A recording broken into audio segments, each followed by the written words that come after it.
Hello, everyone. Good evening, everyone, and welcome to our nationwide town hall, One Love, One Mission. Let's help rebuild Jamaica together. My name is Cherise. Many knows me as Banky, and I am the marketing manager for the Canadian Black Chamber of Commerce. And I'm honored to be here on behalf of the Canadian Black Chamber of Commerce as we unite our voices, our resources, and our commitment to support Jamaica in this crucial time. Tonight is about clarity, connection, and coordinated action. You'll hear important updates, learn where help is most urgently needed, and discover how each of us, individually and collectively, can contribute to rebuilding the communities impacted by Hurricane Melissa. This is bigger than an event.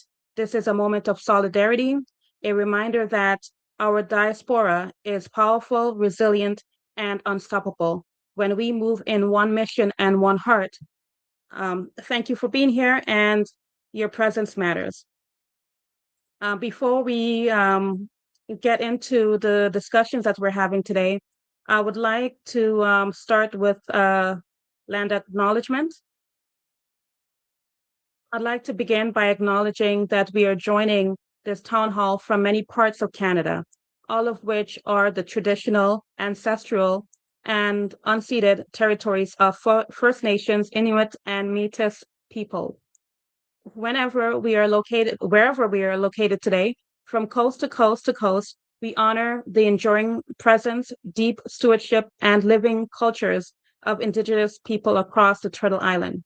We invite everyone to take a moment to recognize the specific Indigenous communities whose land they are on, and to reflect our shared responsibility, and to recognize the and respect and have a respectful relationship building. As we hold this acknowledgement, we also recognize the strength and unity of the Jamaican Canadian community and the wider Black diaspora across Canada. Tonight, we gather in the same spirit of respect, solidarity, and share the purpose as we come together to support Jamaica's recovery and rebuilding efforts. Thank you all for being here. Um, Before we start, I am going to bring forward the founder, Michael Forrest, for opening remarks.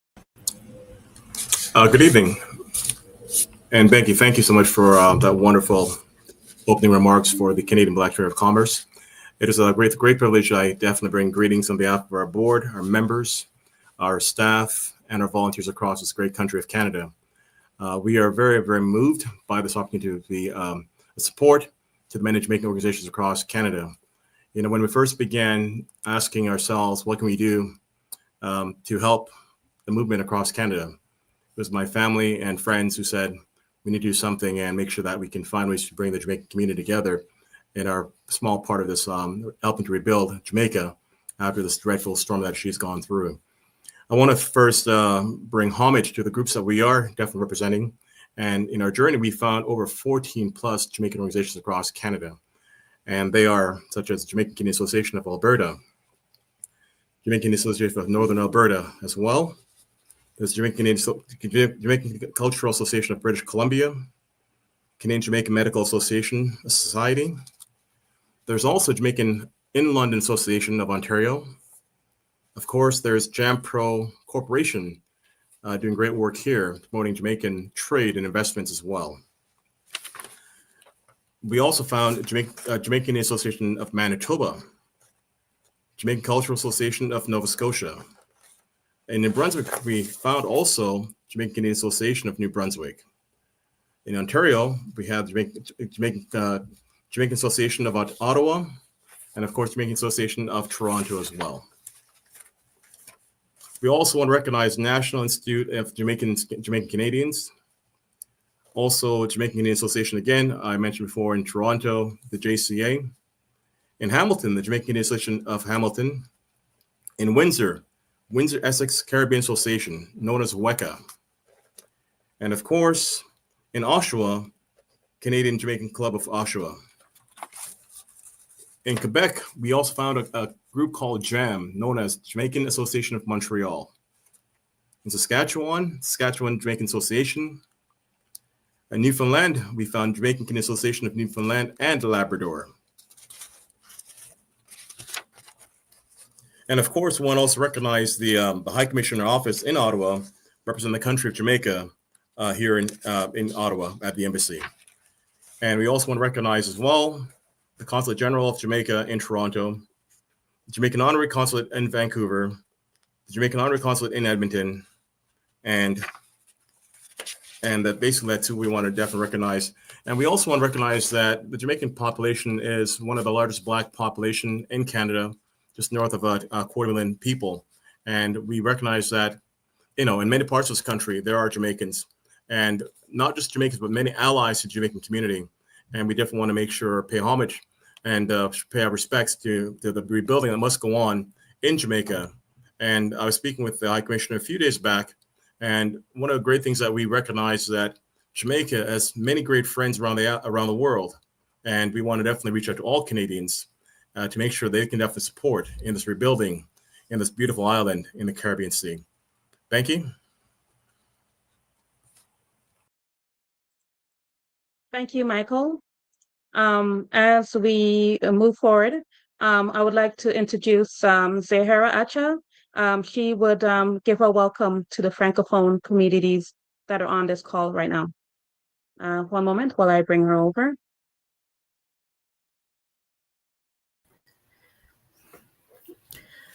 Bonsoir à tous et à toutes. Merci d'être avec nous pour ce dialogue national de solidarité avec la Jamaïque aujourd'hui. Vous savez, le 28 octobre dernier, l'ouragan Melissa a frappé la Jamaïque avec une force dévastatrice. Ce n'était hélas pas seulement un phénomène climatique, vous savez, c'était au-delà de cela vraiment un choc humain, social et économique.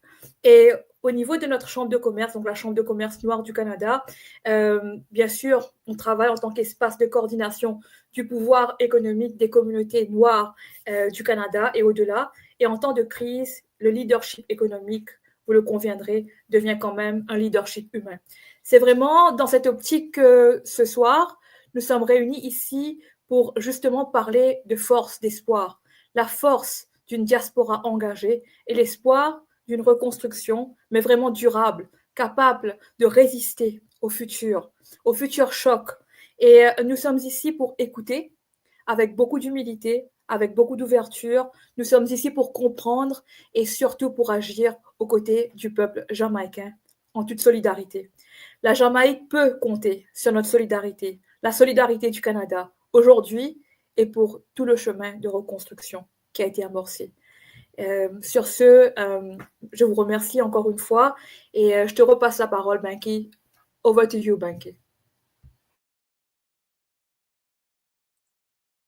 Thank you so much, Sarah. As we start, we're going to work on our first panel discussion. We're having our former president, Michelle McGee, moderate this round. Just before we welcome her, I just also want to read the bios of those that would be participating. You have David Betty, and I'm just going to bear with me as I read his bio. David Betty is an accomplished real estate professional and a community leader with over 2 decades of experience spanning from real estate services, compliance risk management, and financial governance. He is the broker on record for the owner of the Sunbell Realty Group, a boutique brokerage serving clients across the Greater Toronto Area and Golden Horseshoe. Since founding Sunbell Realty in 2016, David had led the firm with commitments of excellence, regulatory compliance, and client satisfaction, mentoring agents, and driving operation success. Beyond his professional achievements, he is deeply committed to community development as he currently serves as the president and chair of the board of directors for the Jamaican Canadian Association.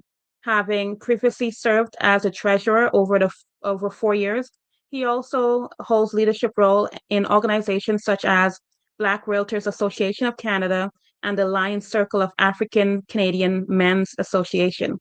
David champions socioeconomic equality and ethical practices, believing these are essential for building a stronger, more inclusive Canada.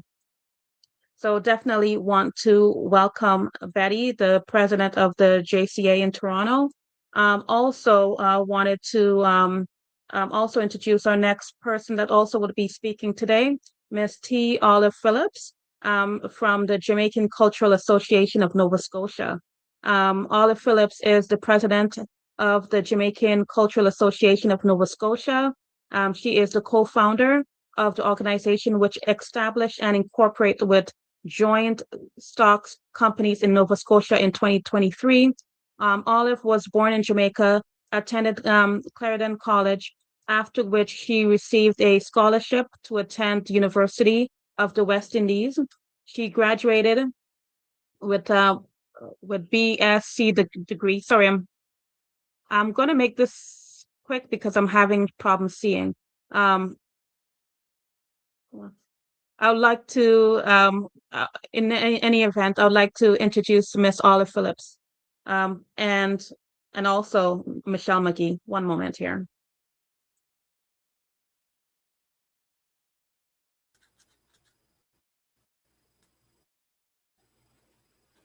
And Miss Olives, I want to apologize that I wasn't able to get through to your full bio. I wish I had my glasses with me, and I sincerely apologize. Continue, Michelle.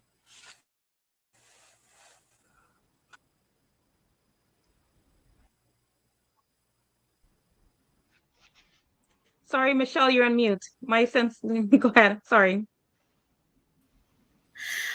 Okay, good evening, everyone.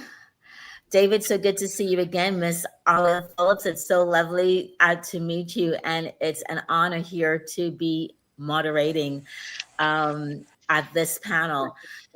This is such an important topic tonight, especially being from Jamaica myself. I certainly know and feel the challenge and the distraught that our Jamaicans have to relive every single time that we have such destruction that either come upon us.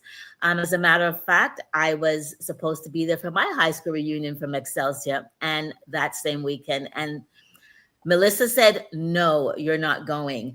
So this is why tonight it is so important, because our discussion will explore not only the immediate response to the hurricane, but also the strategies for long-term recovery, because this cannot be a one and done. We also have to talk about building resilience, as well as ensuring that relief efforts that are inclusive, equitable, and sensitive to the needs of the entire population, not just for some, but for all.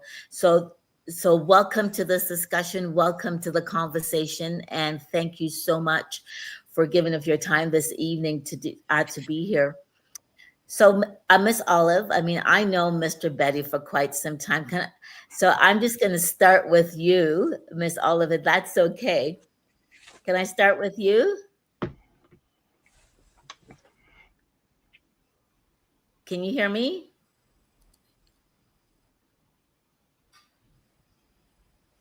Miss Phillips?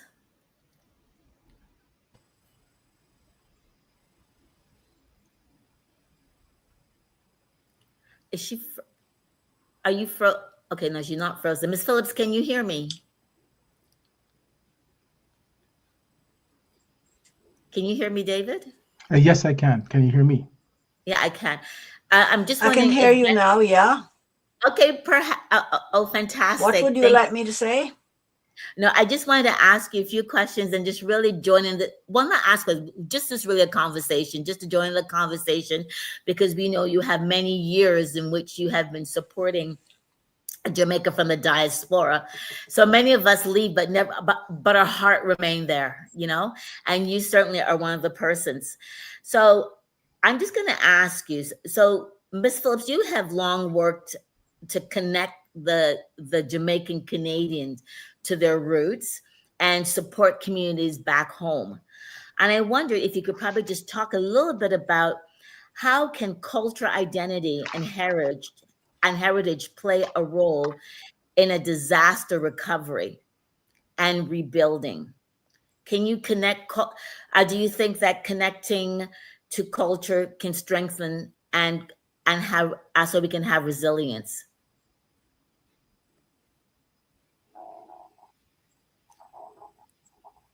I'm not hearing you. Can you hear me?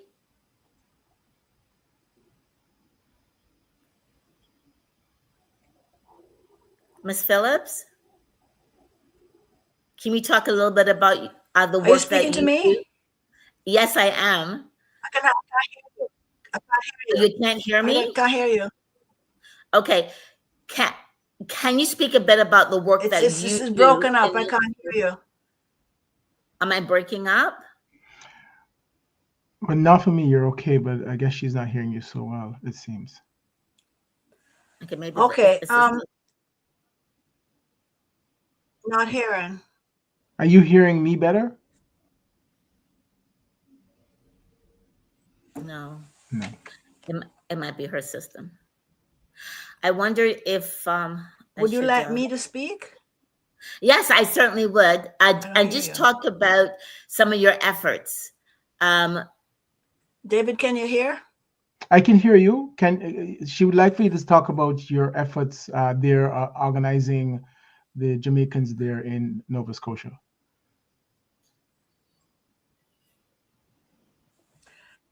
Okay. Okay. You want me to speak then? Yes, yes, please. please. I'll try. As you said, my name is Olive Phillips. The Tila is my name that I don't use. Okay. Can you hear me now? Yeah. Okay. Yes. I'm co-founder of JCANS, the Jamaican Cultural Association of Nova Scotia. And of course, their mission was to preserve and promote Jamaican historical and cultural heritage within Nova Scotia community. Membership is open not only to Jamaicans, but also to people of Caribbean descent, Nova Scotians, and other persons who support our mission. During the past year, we have undertaken several events, which include a meet and greet in May of 2025, a time to welcome, interact with all members, build new memberships, and welcome newcomers. Are you hearing me? I can Should I quite well, continue? thank you. Sure. Hello? Yes. Yes, please continue. Oh my golly. Okay, can you hear me? Yes, we can Yes. hear Okay, you. our annual Continue. signature event took place in 27th of July in Halifax, Nova Scotia, and it included a cultural show, educational displays, and intergenerational games and domino tournament and other things that brought people together. Because in our activities, we emphasize inclusivity and diversity in the community and emphasize education in making people aware of our culture and our history. And we emphasize important information about Jamaica and Jamaican history in particular. There was also a tour which was organized with the Black Cultural Center where some came from Jamaica, some from Sierra Leone, and they were tracing the path the Maroons followed at their time in the province, and they visited some ancestral sites. And of course, August 1st, we had our flag raising, and of course, in the Jamaican Independence celebration. And on the 5th of August, JCANS entered a prize-winning float into the parade themed emancipation, and the highlights of Marcus Garvey's life were a big important factor. Now, annual gala took place on October the 11th. So a celebration of food, fellowship, fun, and music, and we honored contributions of JCANS members and recognized recent young graduates. Our most recent activity was a benefit concert titled Standing Together for Jamaica Concert and Silent Auction. We all watched with bated breath as we followed the news in the media, which highlighted the devastation which Hurricane Melissa inflicted on a large section of Jamaica, and we refer to as Jamaica land we love. Although we are in diaspora, Jamaica, our beloved country, is always close to our hearts. It is a country where we developed our values, our identity, and our self-worth. What did we do to help? JCANS collaborated with 3 organizations: the Black Cultural Center of Nova Scotia, BCCNS, the Black Heritage Association of Canada, and the Canadian Museum of Immigration at Pier 21 in Halifax. Mr. Russell Gross, the CEO of the Black Cultural Center, working with Jay Cans and the other teams, spearheaded the plans for an extraordinary concert and silent auction. The CEO and staff of the Pier 21 Museum were also exceptional in hosting our event. This event took place on the 29th of the month of November, and many businesses, institutions, and individuals gave good-sized donations. The musicians, performers, and singers presented an electrifying concert which the audience loved, and they made it known by their high-spirited actions. Performers donated their time and talents free of charge in support of the reconstruction of Jamaica. The audience rocked and expressed their joy and support for the power of the music. Attendance was at an all-time high, and contributions came in from many sources, totaling $11,000 Canadian. This amount will be matched by the Canadian government, and the funds will be contributed and managed through the Canadian Red Cross, which is already on the ground in Jamaica. Together, we hope to raise public awareness, help with reconstruction, and save some lives. And say to the people of Jamaica, we love you and we care about your survival. And in Bob Marley's message, one love to everyone. JCANS has been in frequent communication with Her Excellency Marsha Kourlaban at the Jamaican Embassy in Ottawa. She has been updating us on the ongoing progress being made to improve lives in Jamaica. Today, I received information from a clergy person who shared positive information of progress being made by various church groups which are working hard in determining and meeting the needs of the most vulnerable people in Jamaica. Hearing more about the progress, and this money which we have raised will in fact be monitored by the Red Cross, amplified by the Canadian government, and hopefully used wisely at the greatest need possible. Oh, I mean, that is excellent. I mean, I didn't have to ask any questions. Oh, no, that was incredible. Did you hear me at all? Yes, I can. And that was excellent because my question was, how can the diaspora communities support this? Didn't hear you. Did you hear it? No, I did. And I'm just saying that was excellent because, I mean, you guys are doing excellent work and really connecting the diaspora to the island, which is key. And to be able to raise $11,000 and at one event, I think that's amazing. And to have it matched, is that being matched by the Canadian government, Ms. Phillips? Is that being matched by the Canadian government? Or can you hear me? I'm sorry. Yes, yeah. Why is my mic muted? Oh, not anymore. So I can hear you now. So it's being matched by the. Yes, I can. I can hear you. Okay. Well, let's stay tuned for more. I'm gonna, David, that's okay. Can I just want to have a small discussion with you, and then of course we can build in with what Ms. Phillips said, because we're all on the same page, trying to bring relief where we can. So, David, I know that I mean, you have mobilized Toronto, Jamaican, Canadian communities for social impact for a long time, right? And that's really the heart of what you do, and you continue with your heart for Jamaica. And I wonder, what responsibilities do diaspora communities have during these crisis? And you being a man of finance, is financial aid enough, or should there be deeper involvement? Thank you, Michelle, and thanks to the CBCC for inviting me to share a little bit of what we've been doing, and of course our take on the whole catastrophe. If I may, with some latitude, just say thanks to all the volunteers and donors that have donated to the Jamaican Canadian Association Relief Fund in the past, let's say, a little over a month, as well as donated in kind quite a lot. I would like to venture, and I'm sure this is way out there as a ballpark, but I think we've probably now moved somewhere in the region of maybe, I'd say, £100,000 of items to Jamaica. and we're sitting on maybe just about the same amount as we speak. So quite a lot, if you can imagine what that looks like in terms of, we're talking about 2 container loads that have already left, and we're thinking we're sitting on another 2 container and we're still receiving stuff. So quite a lot of stuff that have poured out from the kindness of Jamaicans, Caribbeans, Africans, and just about everybody, friends, allies, as we both in terms of cash and kind.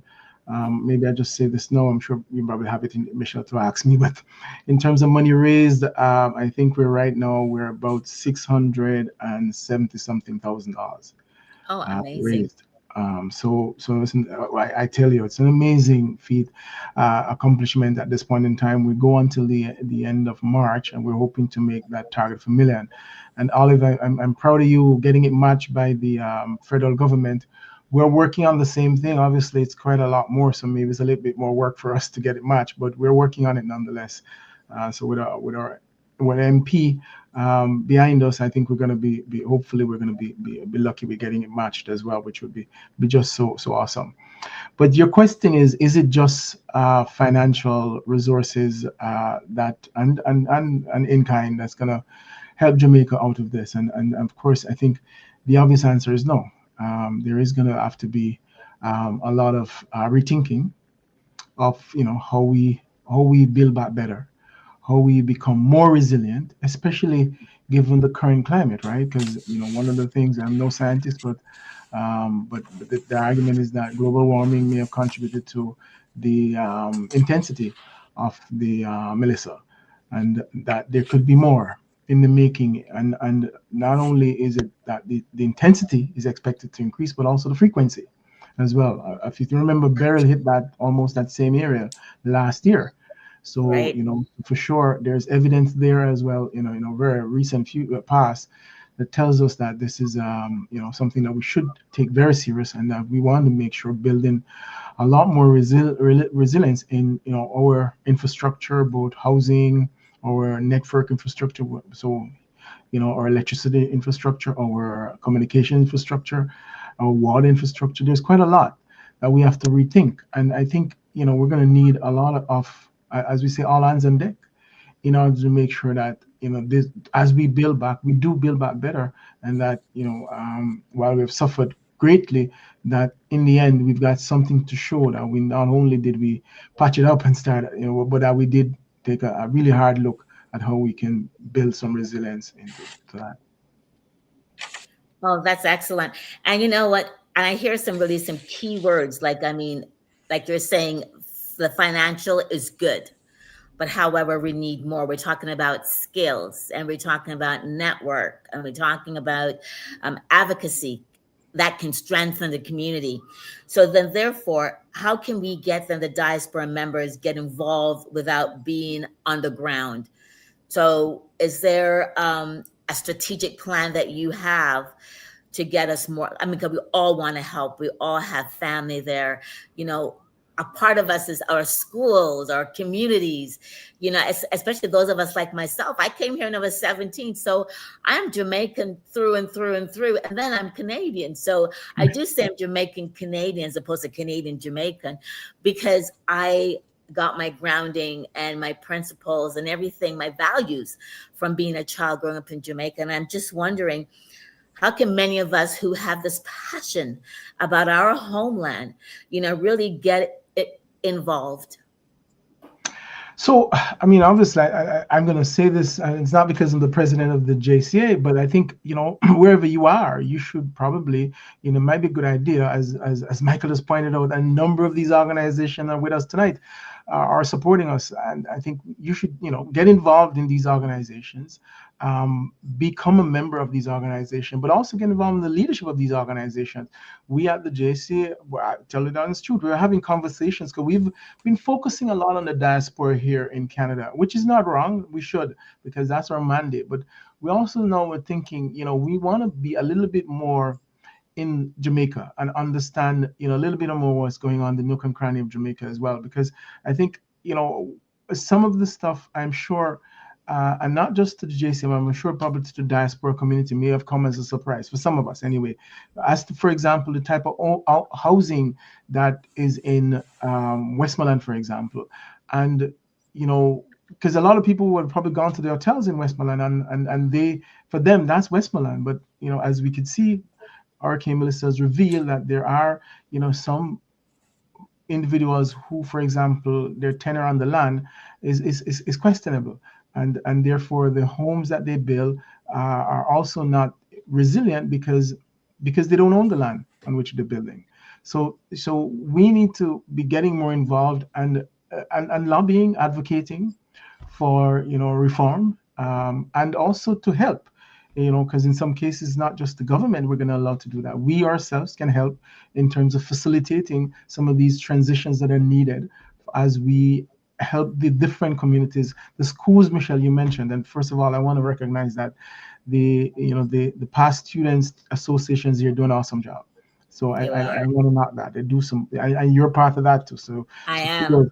For everybody that does an awesome job in helping their schools, their alma mater back home. But as you recognize, some of these schools have suffered major damage and are going to need assistance to build back better. So also we got to get involved in those organizations and with those schools in terms of as they look to build back better. And for those who were not suffered this time, to look at them to see how resilient they would be if they were struck with a hurricane. What type of a funding they have, what sort of a network they have in order to reach out to build back better. So for sure, there's a lot of work, in other words, what I'm saying, and that if we get involved here in the organizations, and these organizations, especially those grassroots ones, like, for example, the alumni associations that are there on the ground or have people on the ground there, then, we will be able to definitely understand what's going on and be able to contribute even better. Absolutely. Thank you so much. Yeah, because our school, I'm not telling you what class, but we are, we've gone down to bury, like we've paid for burials and stuff like Yes. that. And people don't think about those things, but this question could be for either of you. And as we talk about, what we need to do, we have to get creative. We got to think out the box. So when rebuilding requires creativity and collaboration, like what innovative partnership could Canadian organizations such as JCA, right, or from Nova Scotia, like the diaspora groups and Jamaican communities can develop to create sustainability. Again, this can't be a one and done. We want to talk long term. We're kicking the can right down the road. How can we prevent? So how can we, and I'm not sure if you can hear my question, Miss Phillips. Please jump in whenever. But we can talk about mentorship programs. We can talk about connecting Canadian professionals with Jamaican entrepreneurs. Like, let's just discuss a little bit about this because we have a wide audience right across Canada and beyond, is my understanding. So people are really in tune and they want to know, listen, I don't know. I don't have stuff to donate. I don't really have money, but I do have talent and resources. So let's talk a little bit about that and basically how we could make this a reality for sustainability. I'll allow Miss Phillips to go ahead if she can hear. I don't know if she heard. Miss Olive, did you hear? Are you speaking to me? Yes. Are you? Yes. I couldn't hear you. I couldn't hear. Okay, we just want to talk perhaps maybe about just some creativity in rebuilding. What's the question? We're talking about sustainability.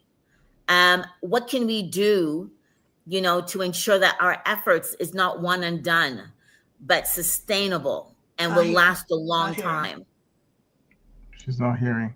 All right, so let me see. I don't know if we can get the question to her, but I'll try to fashion a response to you, Michelle. Actually, 1 second, David.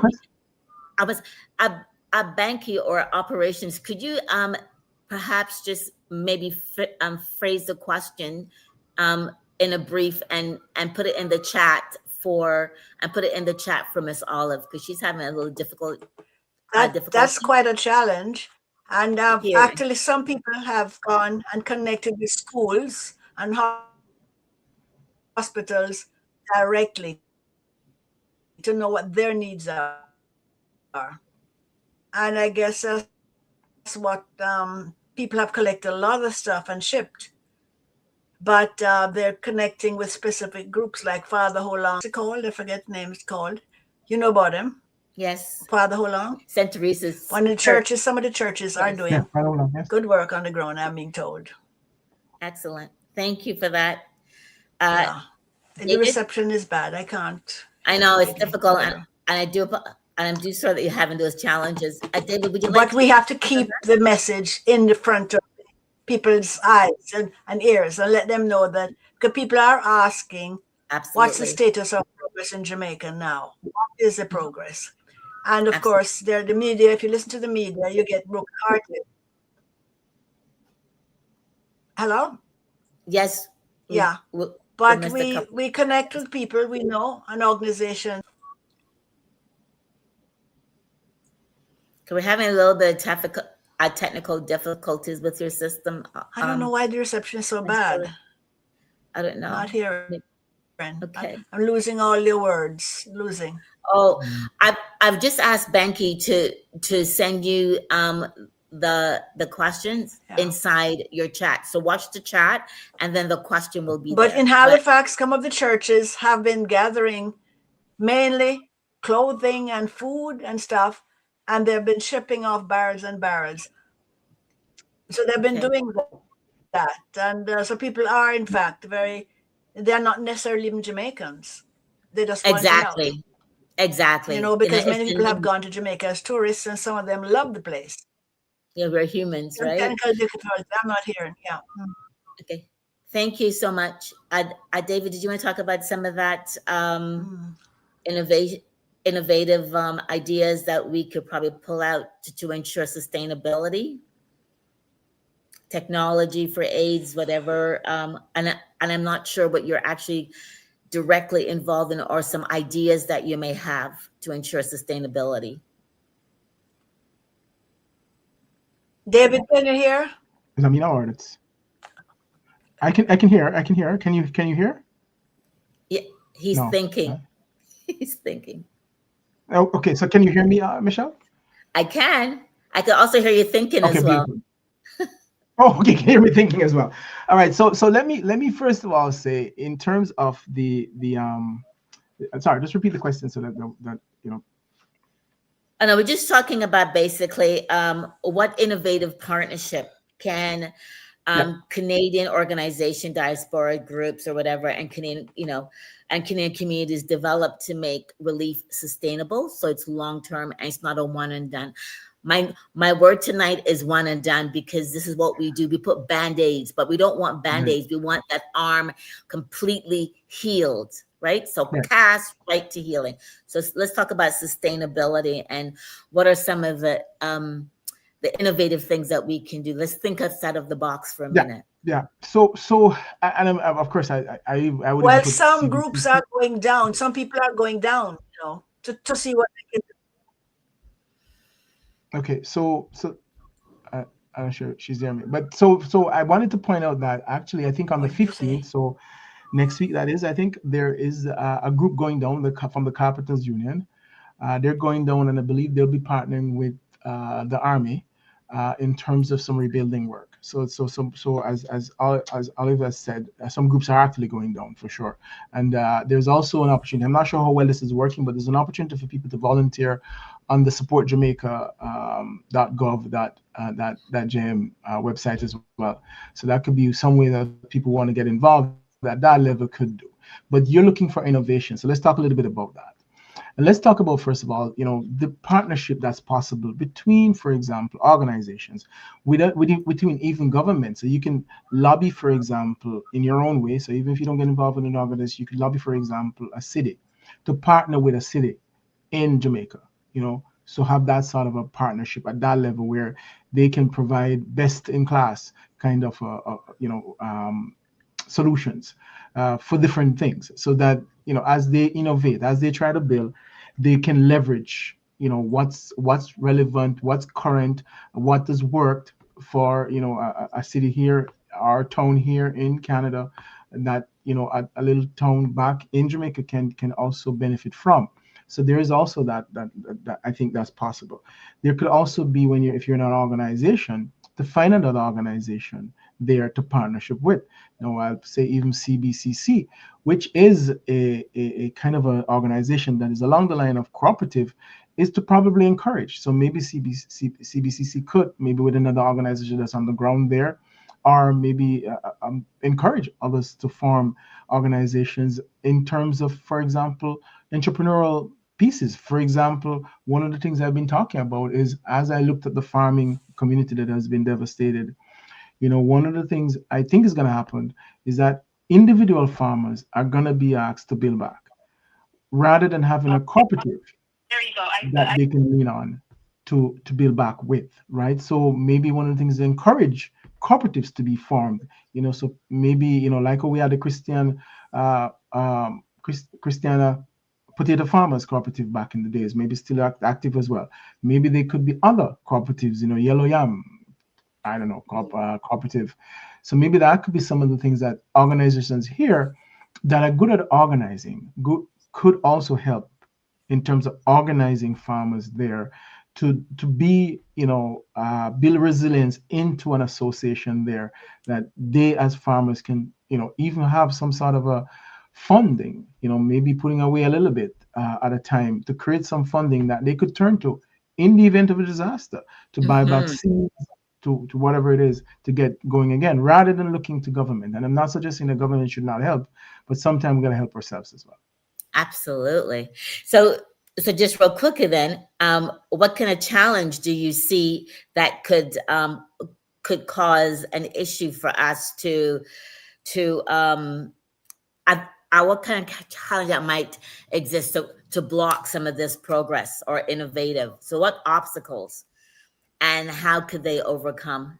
Because there will be obstacles, there will be challenges with people or resources or whatever else. No, for sure. And I'm not naive. I mean, you're talking about organizing people who are sometimes competing, right? So how do you encourage them to organize and to see that is the way to go? One of the things we can introduce to them is the fact that honesty as well. Talking about honesty as well. Okay. Yes, that's true, right? And trust, right? Which is the other side of that, right? As to, whether or not they're going to trust, you who have, they may have said you left long ago and you have no idea what's going on locally. First of all, who are you to be telling us what to do and not to do? And then there's trust amongst themselves as well, as to, whether or not they're going to trust each other and trust leadership that will emerge within those groups. So you're right, there's going to be all of those pieces.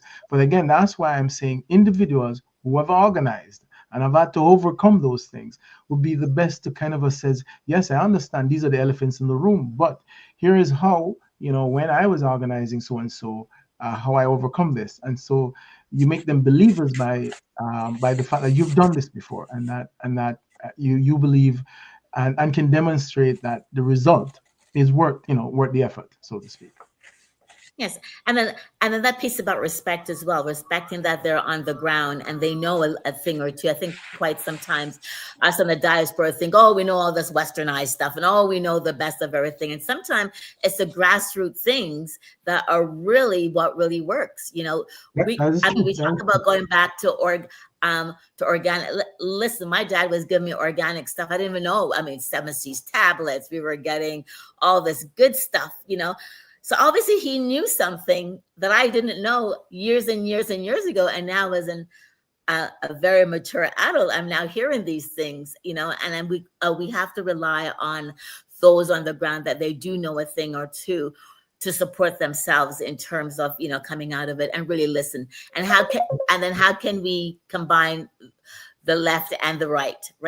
Yes. So just to wrap up, we're out of time. I'm getting that phone call. I'm just my last question basically is just really some takeaways that what will be the last thing that you would want to say to ensure that we continue to support, continue to be resourceful, and continue to thrive as Jamaicans in the diaspora and on the ground? I'm not sure if Miss Oliver's gotten the question. See her. Can you hear us? You need a contact person on the ground. Right. Absolutely. Yes, I think you need a contact at some reliable organization on the ground to keep you clued as to what is needed and what is going on. One Absolutely. organization that you trust, whether it's going to be a Excellent. church organization or a social organization. But you need Absolutely. a direct contact. I know some people who went down from Miami to show them how to do some things about restoring their farming. But I mean, I don't know if it was premature or not. But there's a charitable group that went down there to give them some ideas. Whether they'll go back or Absolutely. not, I don't know. There you go. Yeah, Absolutely. but And that's what David mentioned, that there are quite a few. But just to wrap up, every disaster has an opportunity to learn. And I just wondered, David, what lessons can we learn from Hurricane Melissa about resilience, preparedness, and diaspora roles? So of course, quick, and I think you're running out of time. So I want to make sure, first of all, that one, as we at the JCA show our appreciation, our gratitude for the love that's an outpouring that has happened from the diaspora and from the wider community here. I also want to recognize out of that a lesson that together we can build back better, and I think that togetherness piece is important. And so if we can somehow, because it demonstrates that when we come together, how much we can achieve. So if we can somehow get even for the locals there who are there to recognize that if they come together, they can go much further. I think that if I'd say there's one lesson from all of this is if we come together, we can do so much more. Excellent. Thank you both so much. I mean, we pulled away. There's education needed. There's much awareness and community connection, as well as, as Canadians and, around the world, we continue to strengthen our network abroad, as Ms. Phillips has said. And just that this lesson is to prevent future disaster. And just basically, I want to thank you so much for your insight and all the work that you're doing. We thank you. And yes, everyone, we just need to come on board, pull together, tighten our bootstraps, and let's just get this done. Thank you so much. And over to you, Banky.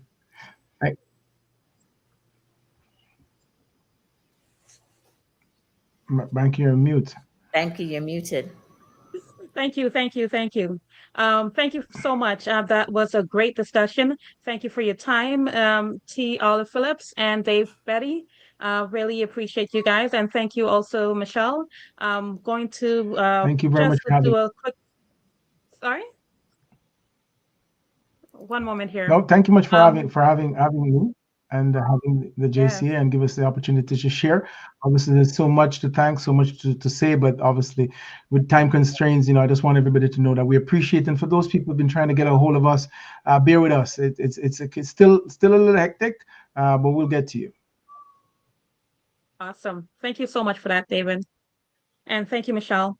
We're going to go to the next panel discussion, but I do want to let everyone know, if you want to know more information about the organizations that are on this call today and the ways that you can contribute, if you go to jamaica.blackchamber.ca, jamaica.blackchamber.ca, you'd be able to find list of items that you can donate, and the locations of all the JCAs on the call today, and even more. And you'd be able to find out the best way to contact them and to make the donations that is needed relative to your geographical location. As this is a nationwide town hall session, so we are speaking to organizations, Jamaican Canadian organizations throughout Canada. So if you do have any questions of what type of things needed to be donated, please feel free to visit our website, jamaica.blackchamber.ca. And you would have a lot of details there. I do want to thank everyone in the chat. I do see a lot of comments that have been sharing. I love the engagement of it. The TVCO Network said, how can we connect with Red Cross Jamaica and JCA to offer mental health training support? I think that's a great point. Sometimes we leave mental health out of the picture, especially during a natural disaster, but it's very important. So thank you for bringing that to light. Um, so there's is this session recorded was one of the other questions. It is recorded. It will be replaying on YouTube. If you follow and subscribe to our YouTube channel, you would have access to it. It also would be shown live on LinkedIn, Facebook as well. But really appreciate the comments that everyone are saying in the chat, and I will encourage everyone to continue to comment as your voice is necessary.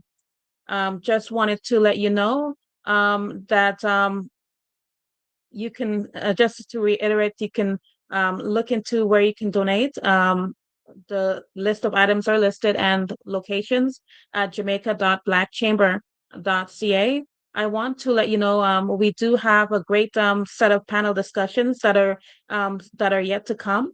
I wanted to also go over right now we are going to go through and speak with one moment, I'm just looking at the list here.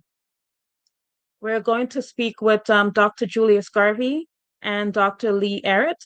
Also want to announce what's soon to come is discussions with Consul General Kurt Davis and also Windsor Essex Caribbean Association.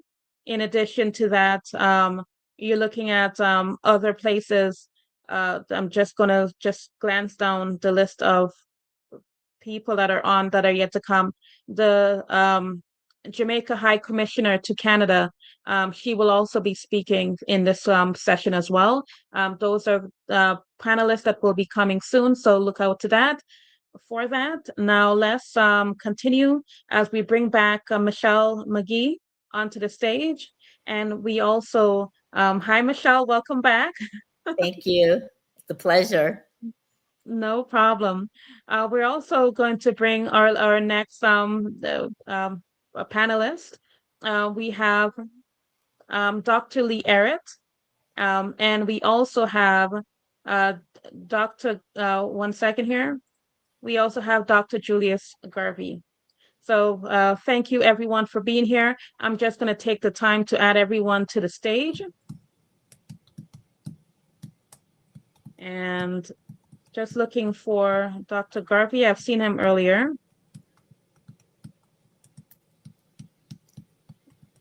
One moment here.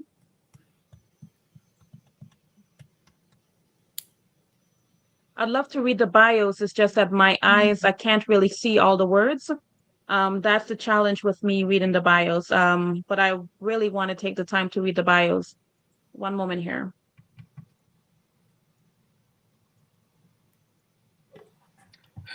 We're gonna wait for Can't hear you. Can you hear us now? Testing. Can you hear? I can't hear.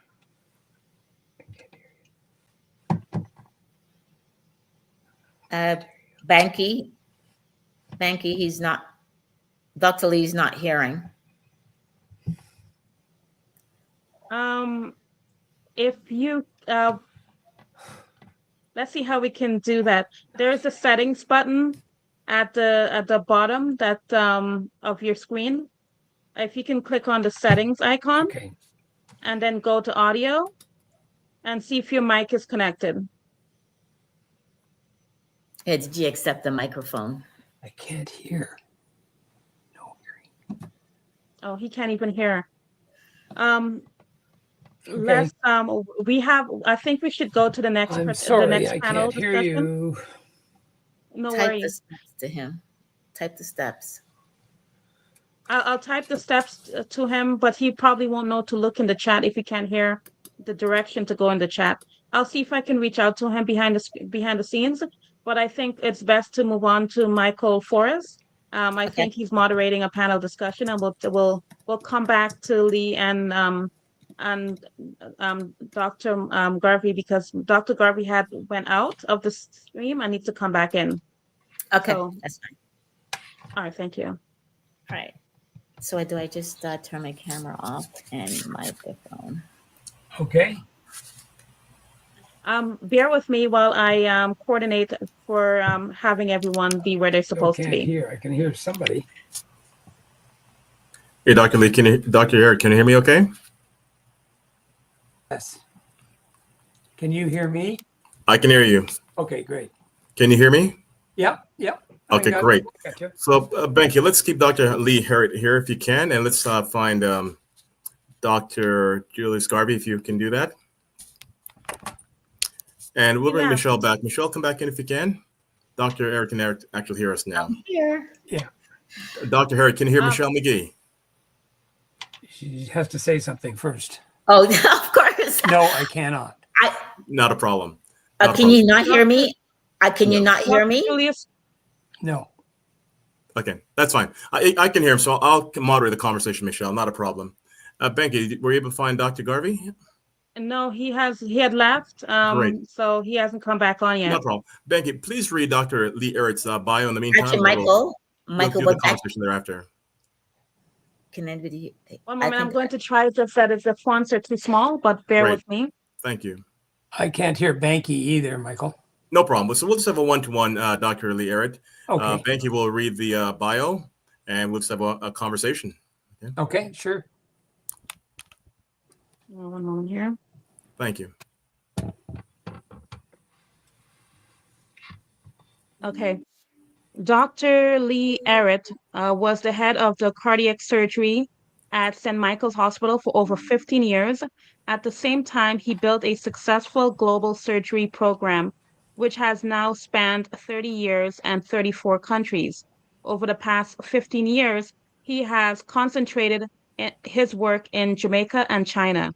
In Jamaica, he helped build 3 facilities, including the operating rooms in Fairmount, an eye clinic in Montego Bay, and currently opening rooms in Savannah, Lamar.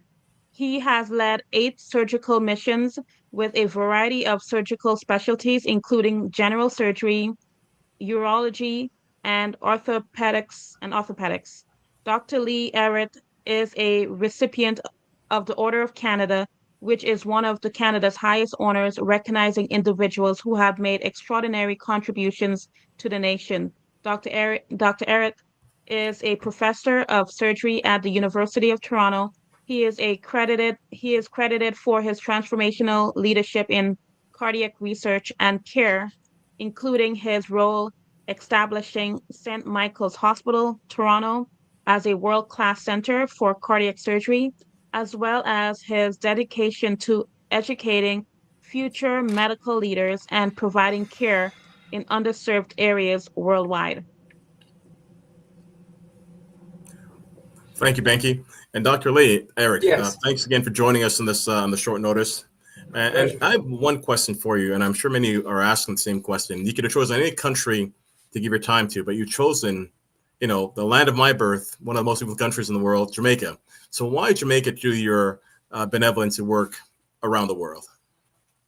Well, I've been doing this for about 30 years now, and in 34 different countries. And I wanted to narrow it down. We've evolved over time, and we wanted to go to a place that was within a short distance, spoke English, and it was relatively safe, and that was welcoming to us. So I found all those things in Jamaica. I teamed up with some people in the east or the western part of Jamaica. Now deceased Tony Hart, who is well connected with the hospitals, and Busher Clark, who took over his job as regional director.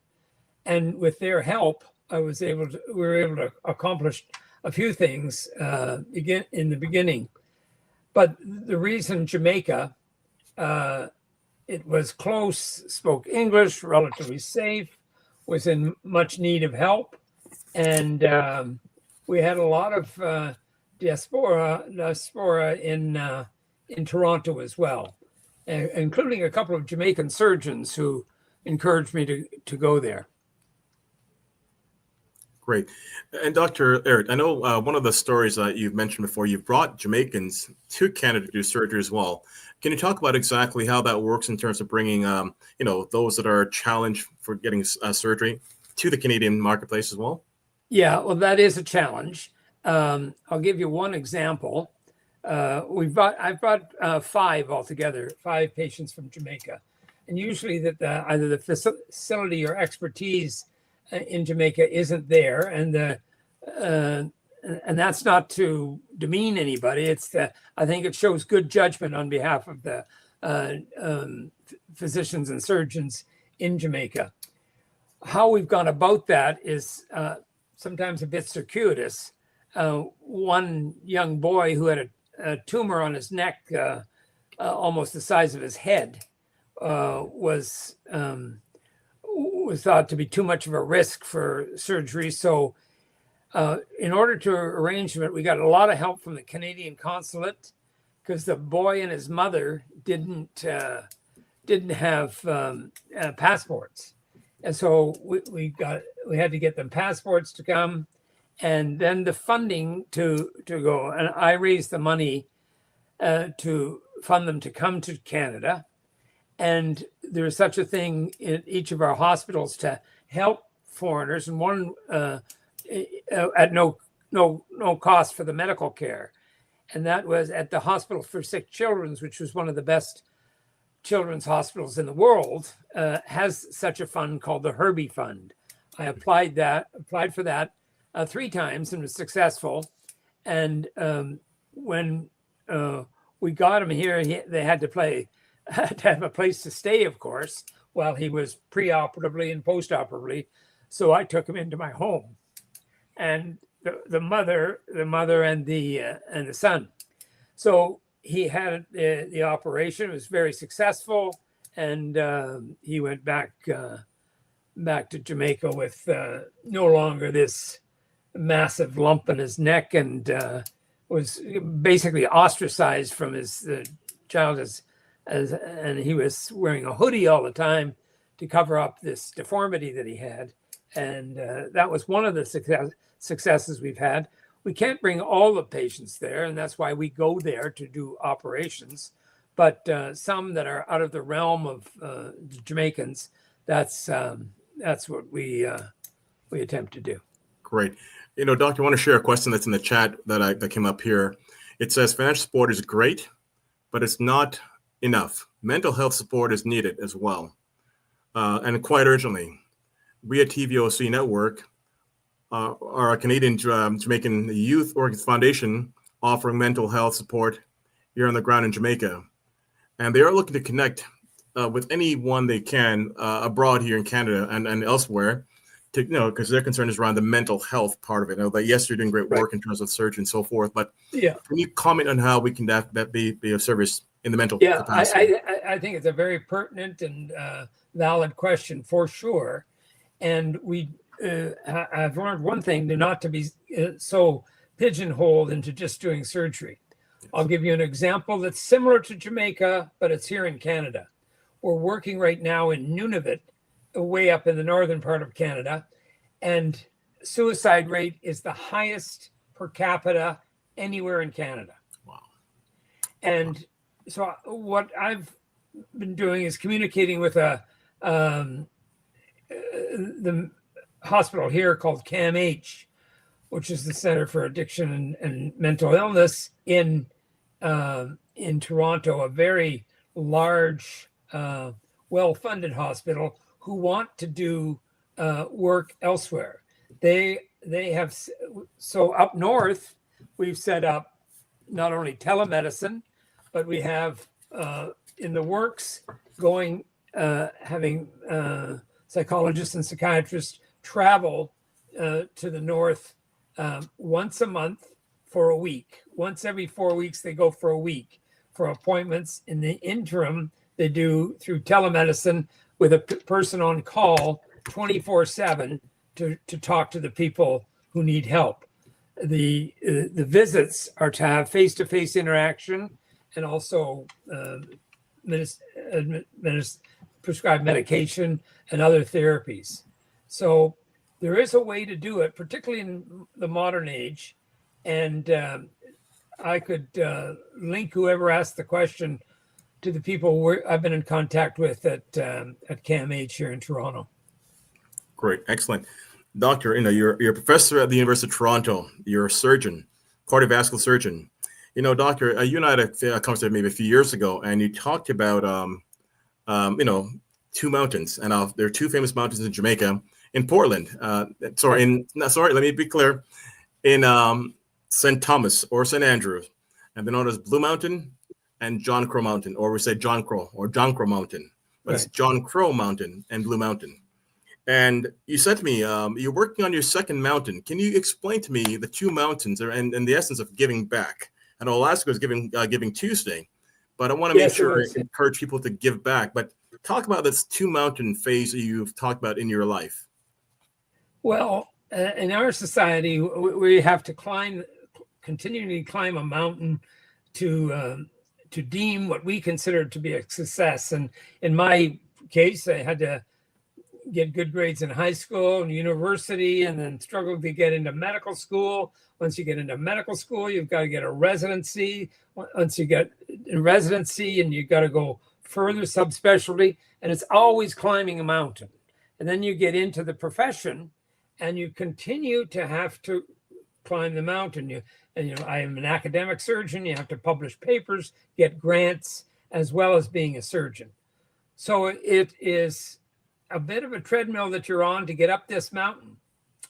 And I thought at age like 20, if I could only get to the situation where I'm, a professor at the university, I've got a good practice, good living, then I'll be fully contented. Well, when I got there, that wasn't the case. There's got to be more. So the second mountain is to actually do what you want to do with no particular reward, no degree, no accolade, nothing. What you want to do in order to give back. And the second mountain for me was doing global surgery. And I'm lucky I found it. It's a privilege to be able to do it.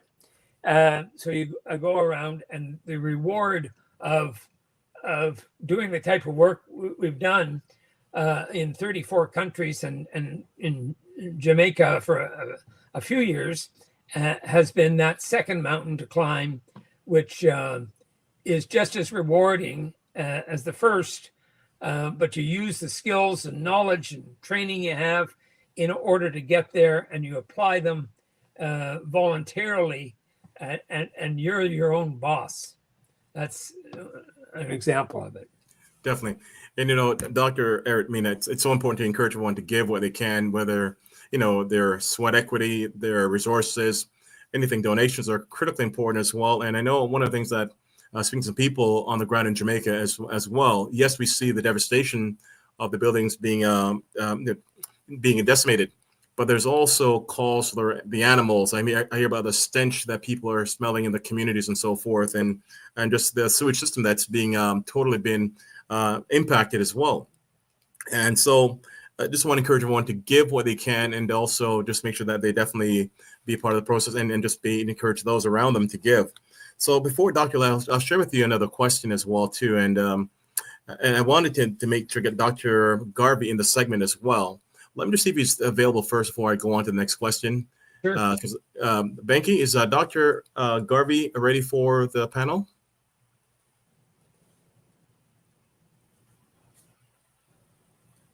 I'm just gonna check one moment here. Great, excellent.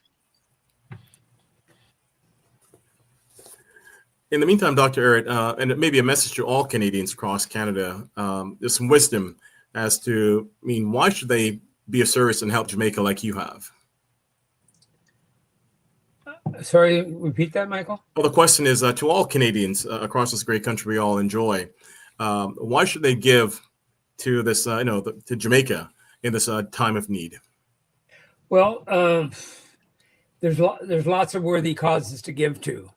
And one of the aspects, one of the things that Scotiabank, I like their advertisement. You're richer than you think. Yes. Well, because we are richer than we think. Because relative to the people in Jamaica, most everybody in Canada is quite rich, and the giving aspect of being able to contribute to something, I think if we all did a little bit, it would make a huge difference. A huge difference. Great. And that's there's. I like the question about mental health, because there's nothing that drives people down more than lack of hope. And I think, I'm certainly not a psychiatrist, but I gave you the example of Nunavut. I think for the young people there's lack of hope, and that drives mental illness, and it affects all kinds of illness, the stress of that. So I listened to the former chancellor of the university the other day, Hal Jackman, and his message in his speech, and he's a billionaire, and his message was, if you've got money that's in excess of your enough, give it away. So true. So true. And Dr. Aird, in terms of upcoming projects that you're currently working on the ground in Jamaica, can you talk about recent ones you've been working on and some challenges, but and also you intend to return to the beautiful island to do some work. Maybe you can talk about upcoming opportunities that you're working on, and how can we maybe support those initiatives that you're taking part in Jamaica? Sure. Well, the latest project we've been involved in, we have built a facility in Falmouth and an eye clinic in Montego Bay. And we've had 8 trips where we've taken surgeons and provided service. But what I'm interested in is getting something that's sustainable. So at Savannah Lamar, the hospital is in desperate need of more space and facility. And with the people there, we've had the idea of building a facility and got lots of help. Now, I know this is reality, but it's not meant to be a criticism. The Jamaicans have to participate themselves. They have to contribute something.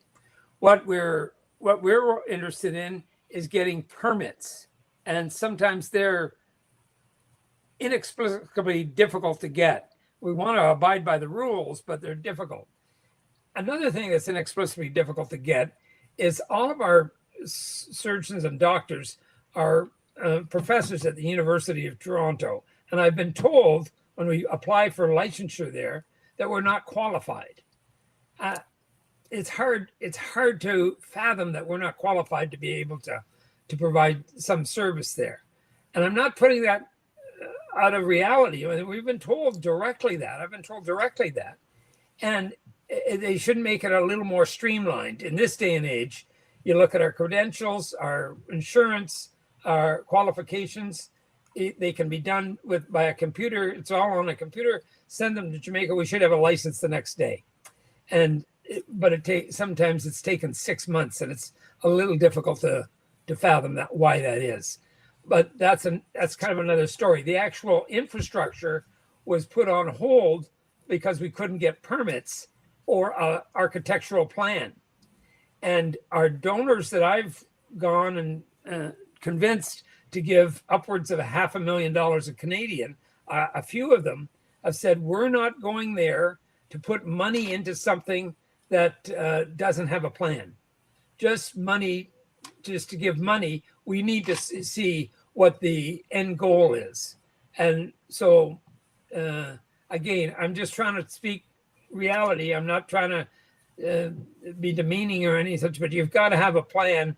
And then it makes it, for guys like me, it's a whole lot easier to raise money. Great. And, Dr. Aird, I mean, the good thing is we do have the Consul General, Kurt Davis, in Toronto, and also the High Commissioner, Marshall Laban in Ottawa as well. So we definitely want to make sure it's easy for, persons who want to invest in the country. I remember a few years ago when the Prime Minister spoke, one of the biggest concerns that he had was the word that he called it the triple E, working on things, energy, education, and of course, efficiency. Efficiency is a word that we definitely need to do better to make sure that we can definitely, invest more and trade more with Jamaica as well. And it's something that we will definitely, as Canadians, ensure that we definitely, utilize the services of the Consul General and also Jam Pro that is here as well, and the High Commissioner, to bring these words to the Prime Minister and to the government of Jamaica, so we can actually, lower the barriers to make so that allow for investments to roll into the country, especially this time. A good thing that has happened, as we know, that the duties and tariffs have been reduced until December 31st, which is a great thing to get goods into the country. But I think more of that needs to be done. But I think really and truly, as a developing nation, as Jamaica is, we need to ensure that we definitely put pressures on their government officials that are here to make sure that they can lessen those barriers that you faced in wanting to invest in such a beautiful country. Dr. Eric, thank you so much for taking the time on this Tuesday evening. We definitely want to thank you for the work you're doing in Jamaica and around the world, helping those that are less fortunate. And we definitely salute you in the work you're doing here in Toronto as well. And just being an Order of Canada recipient as well. We are so privileged to have someone here. And we read your bio, and we saw that you were definitely well accomplished. And your second mountain, continue doing the great work in the second mountain. Many of us are sometimes working on a second mountain before completing the first mountain, but we definitely want to make sure that we do both if we can at the same time. One more before you go, Dr. Eric, just want to check with Banky one last time, see if Dr. Garvey is in the room.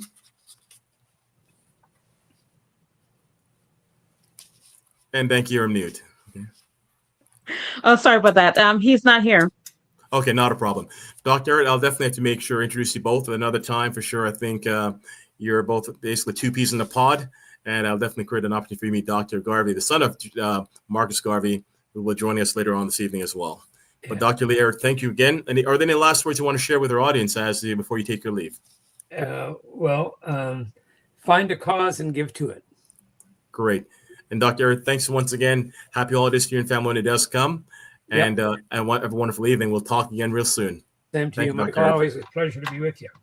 Thank you. You take care. Okay. Cheers. Bye for now. Bye. And Bank, we'll go next to you. Thank you, Michael. Thank you, everyone, for being here. We do have so much more to come. Dr. Lee, thank you as well. It's been a pleasure. So we're going to go to the third panel discussion. Michael, I'm going to keep you on because I believe you're next. Just going to read through the names. We do have Consul General Kurt Davis and also Paulina O'Casey. If I'm saying her name wrong, I apologize. But she's from the Windsor Essex Caribbean Association. So I'm going to just put their information on the screen. Is Michelle still in the room? Maybe she can join me on this panel as well if she's still with us. Michelle McGee? Yes, one moment here. Fantastic. She is, but her camera is off. So I'm not sure if she went away. All right. There she is. Hey, Michelle, I'd love for you to join me in this panel. We've got two wonderful persons coming up, in Paulina and Consul General Kurt Davis is actually on the call. But Banky, I'll turn it over to yourself to read the bios. And Michelle, please, I'd love for you to engage with these persons. And I will definitely see if I can track down Dr. Garvey as well. It's been my pleasure. Thank you, Michelle. Awesome. Paulina is an award-winning artist, creative consultant, and current executive director for the Windsor Essex Caribbean Association, based in Windsor, Ontario. Her 20 years plus of working in non-for-profit and the arts and culture sector have given her multiple opportunities to support organizations to successfully build operation infrastructure and acquire millions of dollars in fundings for projects and ongoing operations. Her artistic work has been featured across many media outlets such as Bell Vibe TV, Huffington Post Canada, Afro Global TV, Metro Morning, and CBC Morning, and performances spanning across Canada and internationally, alongside notable performances such as Dwayne Morgan and Randall Ajay. And we also have one moment here. David, one moment here. I'm just making sure that we have the person here. One moment here. Kurt Davis. So I just want to make sure he's added to the stage. Hi, Kurt. Thank you. I know you didn't have a bio, but I did have a picture for you, but I just, one moment here. Hey, Kurt, welcome. And I'm also going to add Paulina. Here you go. I think we're having problems hearing, so let's see how we can work that out. Hello, can you hear me? I think it's Kurt that have problems with his mic.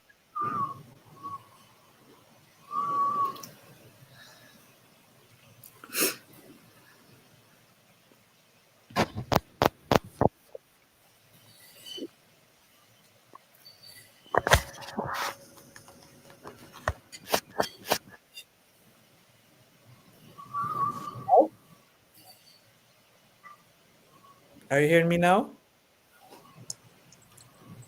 Yes. Oh, Great. Good evening, Council General. How are you doing this evening?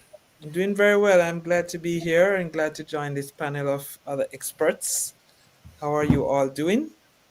Great, definitely. Thank you for joining. Wonderful. And just want to welcome Paulina O'Keefe, the Executive Director of WECA in Southwestern Ontario. I'm going to turn the questions over to Michelle McGee, our past President of the Canadian Lecture of Commerce, to engage in questioning to Council General Kurt Davis here in Toronto, and of course, the Executive Director of WECA, Paulina O'Keefe. Michelle, I'll turn the floor to yourself. Well, thank you so much, Michael. I really appreciate the opportunity to be here with these two wonderful people. Kurt, I've met you before. Paulina, I look forward to building a relationship with you. You have quite an extensive bio that definitely I would love to really see how we can collaborate on initiatives. So as we talk about discussing real measures in terms of supporting the diaspora, supporting the island from the diaspora, I just have a few conversation pieces that I'd like to talk just more about the longevity and long term. So from a health perspective, and maybe I'll just start out with, I was going to probably leave it for the middle, but I'm actually going to start here.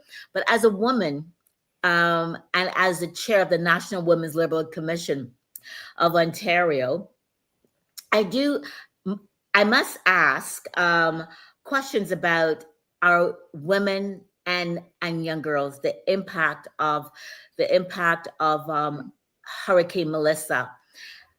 Hurricane Melissa has exposed critical gaps in Jamaica's disaster response, and particularly for women and girls who have experienced extreme threats of sexual and gender-based violence, inadequate sanitation for hygiene facilities, and disrupted by healthcare access and significant livelihood, because many households are women-led, as you know. So therefore, if they cannot work, because then the livelihood is not there.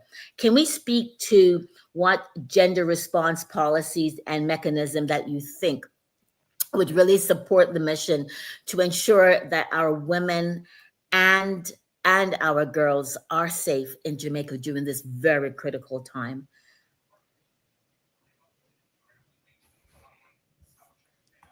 To whom is that one directed? Well, either or, because you have a very important position there, Kirk, where you are the Council General in Toronto representing Jamaica. So what's really happening on the ground in terms of protecting our women and girls? Sure, I can take a first crack at it. You as well. Sorry, go ahead. I can take a first crack at it. And of course, this is something that is quite pertinent and quite familiar to me in one of my previous dispensations serving Jamaica at the United Nations. This question, both of humanitarian response and also of gender equality and empowerment, was one of my portfolio issues. And I became very deeply attuned to the heightened risk that women and girls face in times of conflict, war, and in humanitarian disasters. The the vulnerabilities are exacerbated during these particular times.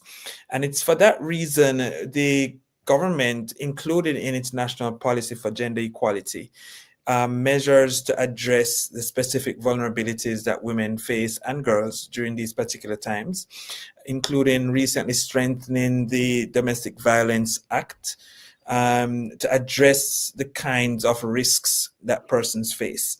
Of course, I think based on what I know, it's not yet at a stage that we could call perfection. Although I'm, yet to find a country which has reached perfection on gender equality and, violence against women. But I don't want to say it's a fortunate thing, but so far in this particular circumstance, we have not had significant reports reaching us of, a growth in violence. We had that, for example, during COVID. Persons were very much concerned. It could also be that the reports are not yet collated because, of course, this is a month, so maybe as the data will start to come out. But it is incumbent on all of us, not just as government and state authorities, but as communities as well, to take the necessary steps to ensure we are protecting our women, our girls. But I also extend that from girls also to children in general, because that level of abuse comes in right there. I think the other element that we look at as you talk about is, the livelihoods, the risk to livelihoods. As we know, women-headed households are significant in Jamaica. And I think this is one of the reasons why, I've heard the government, I've heard the PM himself also speaking about getting the economy back up and running, persons back on their feet, doing their jobs, opening back their businesses and so forth. Because as we know, particularly when it comes to women and having management and control over their own financial resources, this is an empowering tool. Then you break that dependency where the woman feels that she has to stay in this situation because she has no other options and choice. And so it's so important that we get those businesses back up and running. Women are probably the most entrepreneurial of our Jamaican species, let's put it that way. They can always, as we call it in Jamaica, turn your hand, make fashion, anything they can actually get done. And so it's very important that we do that. I'm hoping I've not yet had a new briefing from Minister Grange's ministry and the Bureau of Gender Affairs to hear what's been happening now that those initial relief phases have been finished, about the focus on women and girls and what has happened so far. Oh, thank you for that. And Paulina, did you have anything to add to that in this reality? Yeah, I would say that I think this is a very important topic, and it's important in these times of crisis, I would say, to be able to shine a spotlight on these very specific micro issues that tend to crop up and become more exposed during these times of crisis. So not to say that these issues don't already exist, not just in Jamaica, but across, the world. In terms of women and girls and gender violence and the things that can come out of here, but that the crises themselves expose the kind of gaps in the way in which we are speaking about or looking about what relief means, right? And so some of the things that I feel can be invaluable at these times is that when we are speaking to the general support needed in Jamaica overall, that's great. And that would be the initial, we talk about relief. But now we have the opportunity, as things have kind of settled in, to see now what are these specific micro issues where we can actually start to pinpoint really specific opportunities to support different demographics within the community who are going to need different types of support or relief, if you want to use that word. And here we see an opportunity to get more specific in needs of women and girls in terms of, for example, where are relief funds being directed? What kind of organizations?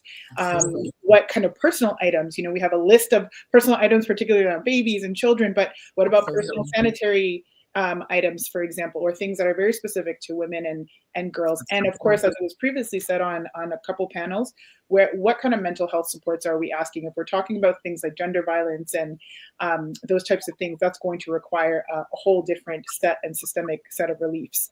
And then just as Kurt spoke to women entrepreneurs, similar to the way that we are highlighting who's on the ground supporting relief in the non-for-profit world, who can we actually support on the ground to get that, what kind of entrepreneurs can we support to get back into business as soon as possible. So I think these are some of the very tangible ways in which we can support and expand this definition of relief, past just being like, here's money, here's things, but where are those monies and things being directed, and how can we make sure that they're very specific so that very specific needs are being met at the same time.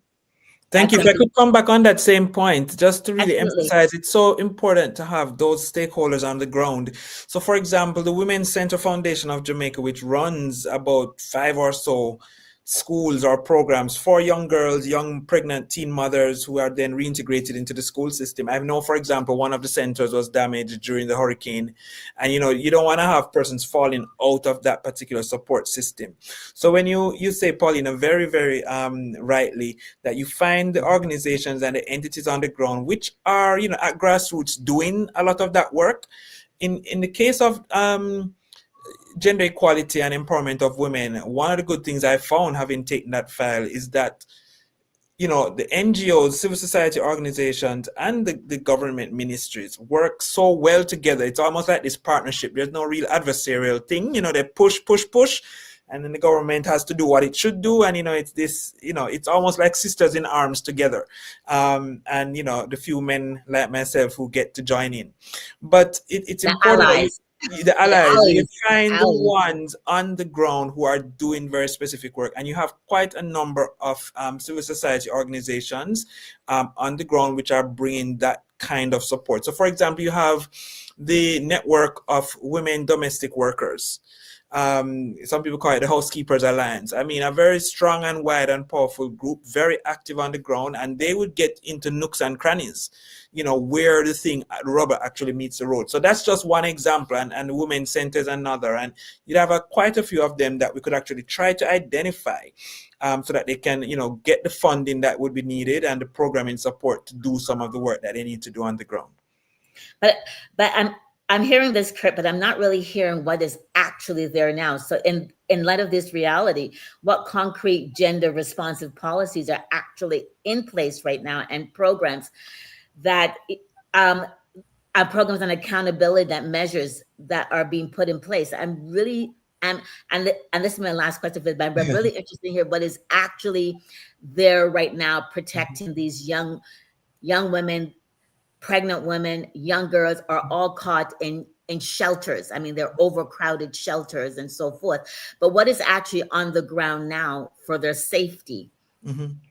Well, the existing mechanisms that are there would include the CISOCA mechanism in the Jamaica Constabulary Force, as well as the mechanisms from the Bureau of Gender Affairs. So what these two key entities, I mean, the Child Protection and Family Services Agency would deal with the younger girls portion, those under 18. But what these specific agencies would now need to be doing is following through on the monitoring and the engaging at the level in these communal places, evening spaces. For example, you talk about some places in Western Jamaica where there's no power and electricity. Under the cover of darkness, all manner of evil is lurking, as maybe women and young girls who have to journey out to the center to collect the food and come back, and then the night comes down and it's 6 o'clock and darkness. So those sort of mechanisms are stuff that the police, as CISOCA is the Center for the Investigation of Sexual Offenses and Crime, something like that, would need to be the point persons dealing with those kinds of matters. But to be honest, as you are indicating, I have not heard new and specific announcements, which is not to say it's not happening, but maybe we're just not hearing. And also announcing what you are doing and that you are vigilant and taking precautionary steps is also a preventive measure as well. So that would be a good recommendation to encourage the team at MCGES to be following up on, which I will do. Thank you. Thank you. Over to you, Michael. Thank you. And I'll do the next two questions. Thank you so much, Council General Kurt Davis, for sharing. And also, Paulina, I see you have some fans online here saying, thank you, Paulina, for representing our organization called WECA. I want to know exactly what is WECA and what do you guys do down in Southwestern Ontario, and how can we support what you're doing to really engage Black communities in Southwestern Ontario? Yeah, absolutely. So for those who are meeting us for the first time, WECA we're a community-based nonprofit organization based in Windsor, Ontario. And we're essentially dedicated to celebrating Caribbean culture, supporting our local community, and of course, standing in solidarity with our Caribbean family in the region and in the larger Caribbean region as well, especially in these times of crisis. If you want to learn more about us, you can find us at www.wicawindsor.ca. And we're also on social media, of course, at wica.windsor. And so what we kind of did in the light of the devastation that Hurricane Melissa caused was large members of our community quickly convened. We have a dedicated committee of our members, of whom I am just here as a humble representative, who coordinated both financial and material donations. The committee is led by one of our members, Trevor Jones, but is made up of a lot of very dedicated volunteers and members who we're grateful for and have been working tirelessly to ensure that our organization's response is organized and transparent and effective. So if you go right on our website, you'll see, as the money is being collected, we are reporting in real time. There's a list of things you could donate. Actually, after this conversation now, I think we'll have to go back and think of some very demographic specific supports that we could do. Our hurricane relief work kind of officially kicked off in November. And I'm proud to say that we've raised as a community so far $4,708 in funds to be sent down to the government of Jamaica, and at least 4 boxes. We currently have a portable storage that's holding those things, worth of personnel, food, essential items that will be shipped to Jamaica this week, actually, thanks to our volunteers who are working tirelessly in there. We also hosted a fish fry, which raised about $1,800. So that's kind of what we've started to do. But what I think is the most important piece of the relief efforts here in Windsor is that because the majority of our members, as we are a Caribbean association, but the majority of our members are Jamaican, and so this has really hit home for lots of our members, and knowingly that this relief isn't going to just be, a 1-2 month kind of thing. Our relief efforts are actually overstretching the year, and we hope to walk alongside Jamaica, the community, the government, and continue to raise funds over the next year so that we can be steadily sending money or steadily sending things down as the country works to rebuild itself, because we know rebuilding efforts are not going to happen, in just a few weeks, not with anything as devastating as that. And so we'll be continuing to raise funds over time, which you can donate if you're in Windsor. You can come by. We have a lot of great food on a Friday night and donate in person, or you can hit up our website, wicawindsor.ca, and we have online donations, which we are taking there. And before I close, I was definitely asked to make sure that we extend a heartfelt gratitude to every single person who's contributed so far. We feel like our community in Windsor, the Caribbean community, but just the larger community, has really come out to support Jamaica. And that's really important for us to give thanks. And we want to ensure that the Caribbean homelands, whether it's Jamaica or any other Caribbean country, knows that its members here in Windsor, Essex, are at your support in your time of need. Great. And WECA, Windsor Essex Caribbean Association. Paulina, thanks so much for sharing that information. And I see a comment in the chat that I want to share. The person, Hakeem, says, I am Moroccan. I love Jamaica. And, that's a sentiment that we see around the world, is that Jamaica has many, many friends around the world. So it's really good that she's kept good neighbors in this great time of need. And definitely, I just want to share with you the website, jamaica.blackjamaica.ca. If you go there, you'll see all the websites of all the Jamaican organizations across there. So if you are looking for those across Canada, find your local one. If you want to give to all of them, give to every one of them if you want. Mm-hmm. But give something. Give your time, give your resources, give your knowledge. Critically important. So this leads me to my final question to Consul General Kurt Davis. In the chat, persons are asking, how can I help with boots on the ground in Jamaica? What has been put in place by the government to help those that are here that want to give their time, their sweat, their equity on the ground in the rebuilding of our nation? Well, that's a very good question, and I really appreciate that, because in addition to the work of many organizations such as WICA, individuals, companies, etc., who have donated relief supplies, donated volunteer time, etc., to support this broader relief effort, which we have been coordinating across the whole country in conjunction with the High Commission in Ottawa, but certainly across the GTA here in Southern Ontario. We've been doing a lot of that work with the JCA. But we also are looking at pivoting to that next phase beyond the immediate humanitarian relief, those supplies. And we are actually in talks with some organizations now who are looking at how they can organize a mission or a series of missions to go down to do rebuilding work, to do recovery work, etc. One of the things that started at the very beginning is a link on the official supportjamaica.gov.jm site, where if you have particular skill sets or stuff that you want to volunteer of yourself, you could actually register on that site. And based on the skill sets that you have, they would then be able to contact you to say, this is happening, that is happening, this is where it can be placed, etc. However, from the Canadian side, we have thought it might be more useful for us to see how we can organize groups of persons here. So for example, there's currently in Jamaica right now a group from the unions who are in Jamaica.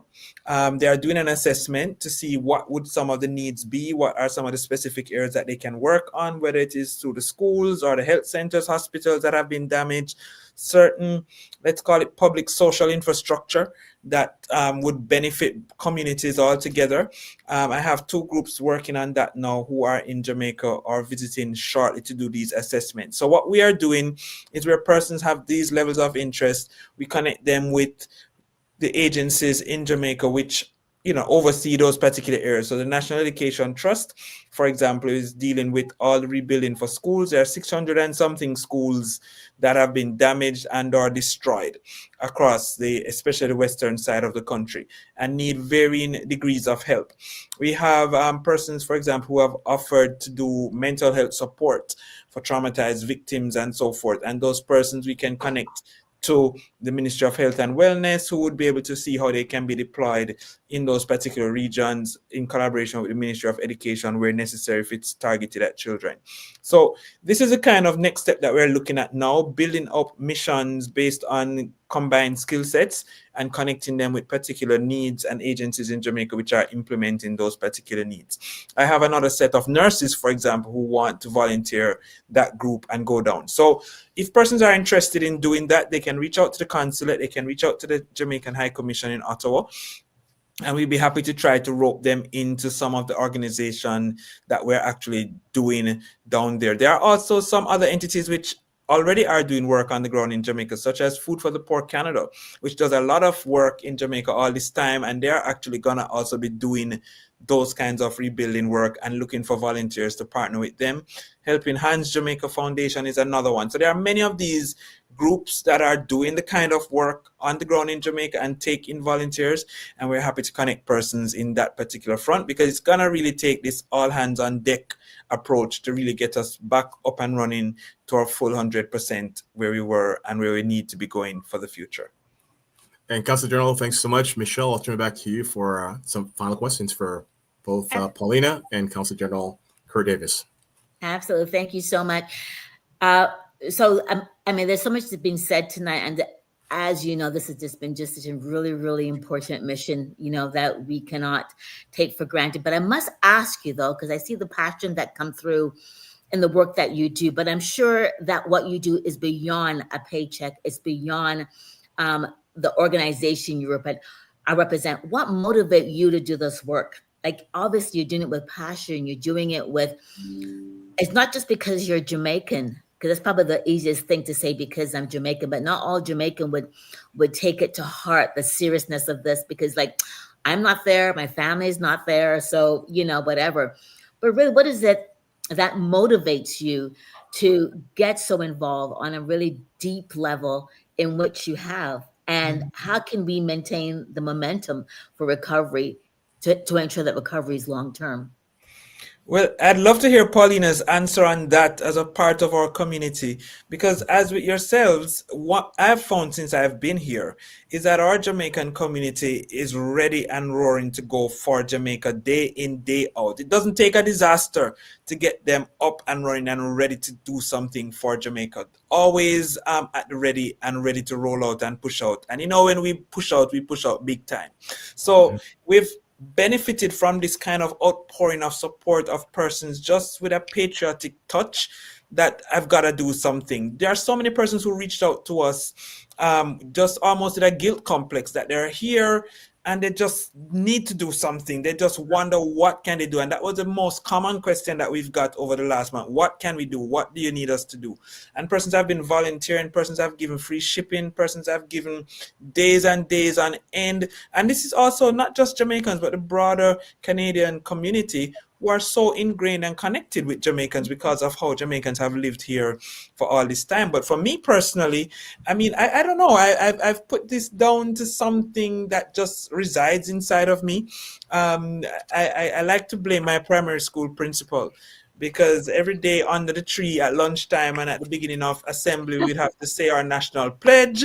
And that was committing us to work for Jamaica and to make the country a better place. And we'd have to sing our national song, Jamaica, Land of Beauty. So for me, just doing anything for Jamaica is the thing that I do and I love the most. To get out there, whether it is to speak for Jamaica, to negotiate for Jamaica, to fight for Jamaica, that is what I love to do the most. And that is what I will continue doing, because each person, each situation that you are helping and supporting in Jamaica is a person. I always like to personalize this.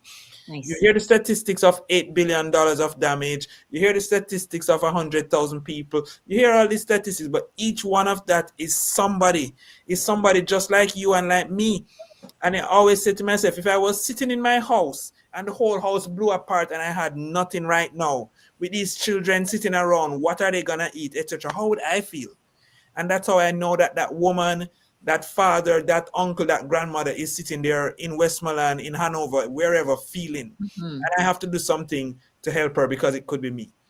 CG, you are on fire. Yeah. And Michelle, we're giving the 1 minute warning, actually. 1 minute left. Okay, so we just want to hear Pauline's motivation, then we'll wrap up. Pauline, go ahead. I'll give you my two-part motivation. First part on my behalf, because I'm actually not Jamaican. My lineage is, I'm Trinidadian. But I will tell you, that motivates me in a different way, because I see Jamaica as a neighbor, as a brother, as like all the folks that our islands are, you know, our cultures are might be slightly different, our backgrounds slightly different, but at the end of the day, we're all Caribbean. We come from a very similar shared history and past, and, you know, oppression and colonization, but also beautiful cultures. And so I see no difference than if it was anybody else from any other island, and that is my brother and my sister to support. As Kurt said, that is somebody that could be me or my sister or my brother. And so at the end of the day, we're all humans and we're all brothers and sisters of the Caribbean. And when one nation falls under any kind of crisis, we should all rally together, because unity is what makes us stronger.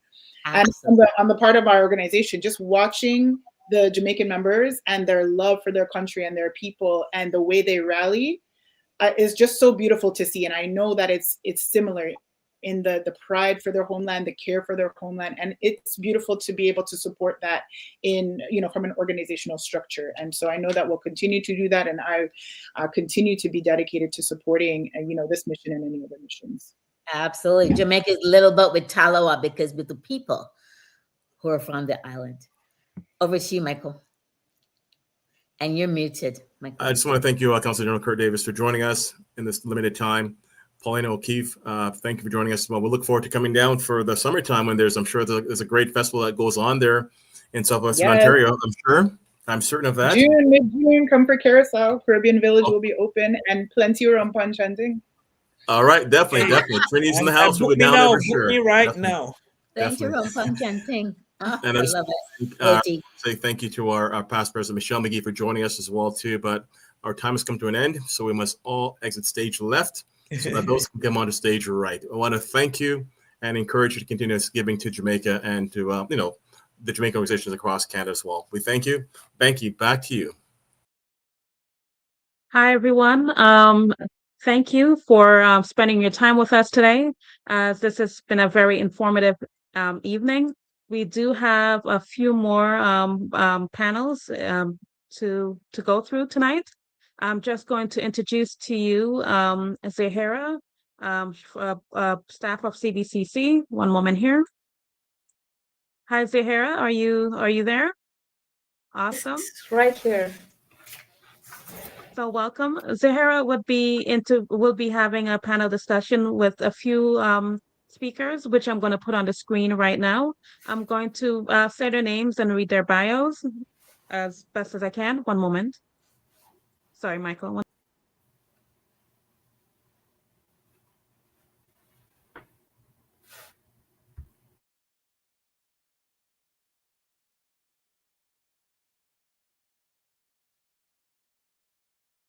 Okay, we have Margaret. I'm just gonna look at the media assets for Margaret here. One moment here. Oh, that was Kurt from the last one. One moment here.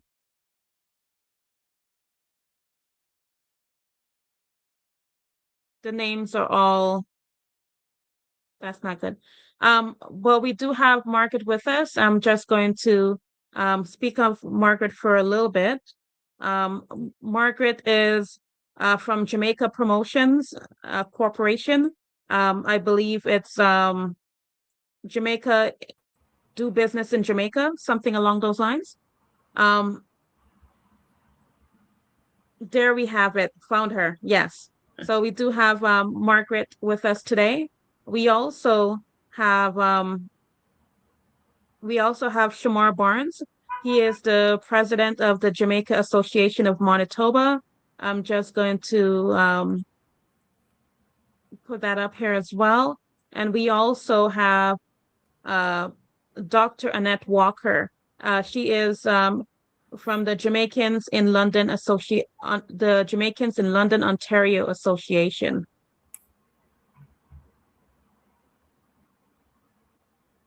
And I don't, let me just see if I can find everyone and bring them on the stage. One moment here.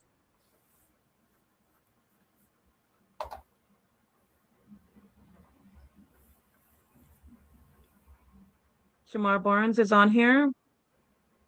Yes, I am. And I don't think Annette Walker, I don't see her on here as yet. So we'll just continue. And I am going to exit. And Zahara, you continue. And thank you, everyone, for being here.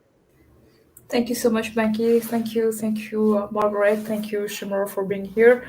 So we have heard a lot of amazing insights, deep insights into the how we can rebuild Jamaica in a sustainable way. So, in a nutshell, to rebuild Jamaica, we have to mobilize capital, skills, capabilities, logistics, coordination, amongst others. In this panel, I would like to delve a little bit further into that, especially talk about capability, capital coordination, and mobilization. And our two guests have already been introduced. I'm honored to welcome once again Margaret Bird from JamPro and also Shamar Burns, the president of the Jamaican Association of Manitoba. Thank you for being here tonight. Thank you, Zahara. Thank you for having me. So let's dive into it. First of all, I would like you to introduce yourself respectively to our audience. I'm going to start with you, Shamar. If you can just, in a few words, talk about yourself, what motivates you to get into this, community support space, and also what your organization is doing currently.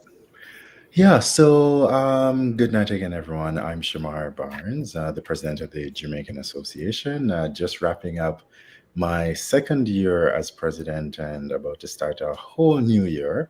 So super excited about that. A little bit about me. My background is in business and policy development. I work in government. So I work with the government of Manitoba on the political side. And I do have a lot of experience like working with nonprofits and community-based organizations. And so I think that's what really drew me into, joining the Jamaican Association here and just seeing how I could give back and also help motivate younger folks like me. I joke about it all the time, but I am the youngest person to ever be president of the Jamaican Association here. And it's really an eye-opener because we always need young people to be a part of the conversation and a part of this and in the space to bring that level of shared experience that you can't necessarily find anywhere else. As it relates to working on Hurricane Melissa relief efforts, so we came together as a community, not just as Jamaicans, but working alongside our partners, the Council of Caribbean organizations of Manitoba. We worked with Black History Manitoba, clergy and churches, and also other nonprofit organizations. And we had a benefit concert and fundraising day. So it was a whole day of activities. And then we culminated in the end with a benefit concert. And the folks really came out. Like, people were so supportive. But leading up to that, a lot of folks kept calling in and writing. My phone was blowing up around the excitement. People wanted to know how they could contribute, how they could give back, and how they could help out with the relief. And we decided to focus on cash donations. So we were able to raise around $15,000 within a week or so, that we would be sending over to Food for the Poor, hopefully this week, so that they can get that well-needed work. But we're also working with folks in the community. This gentleman by the name of Neville, who his organization is IRAL, and I can never remember what it means, but they're working on doing a shipping container to Jamaica. So folks who weren't able to give cash donations, that's creating a space for them to give that type of donation. So we're still, even though we've done that and we've collected funds, we're still looking at other ways that we can give back as a community. Thank you so much, Shamar, for sharing all this with us.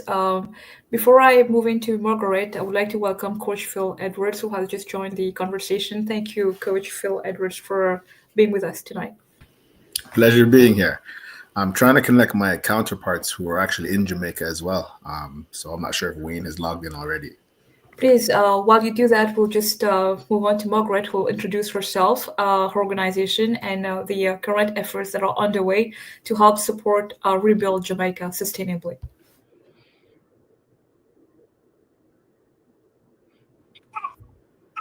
Thank you, Zahara.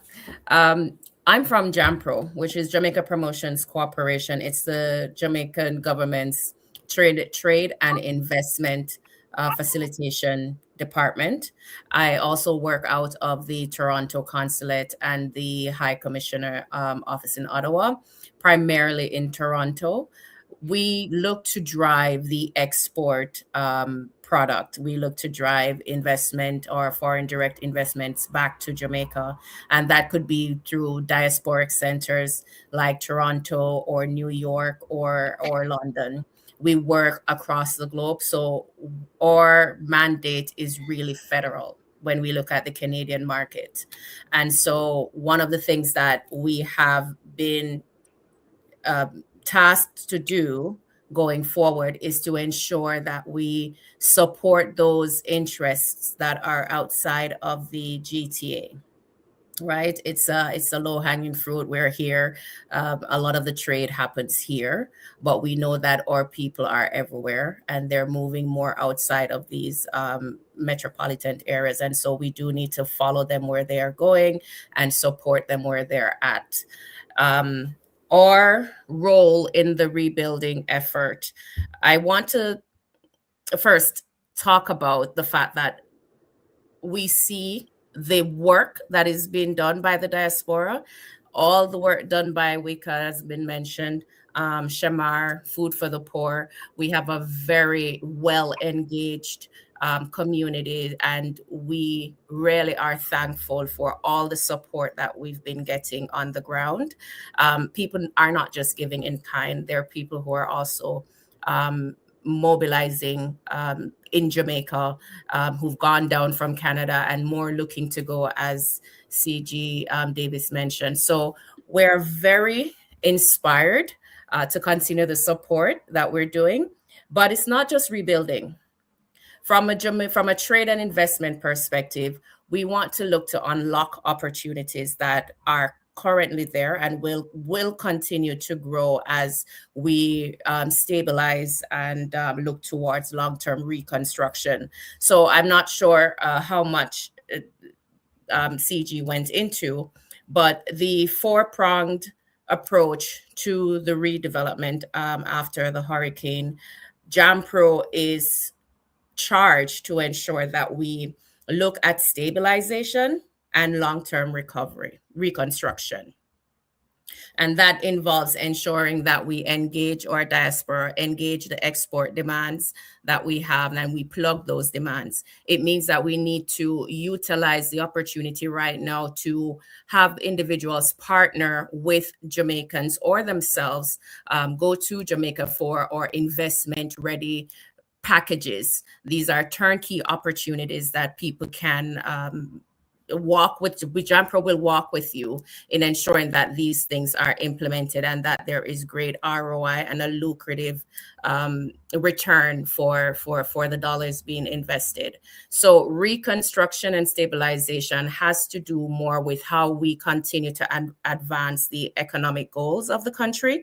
We want to say Melissa has delayed those goals, but not derailed them.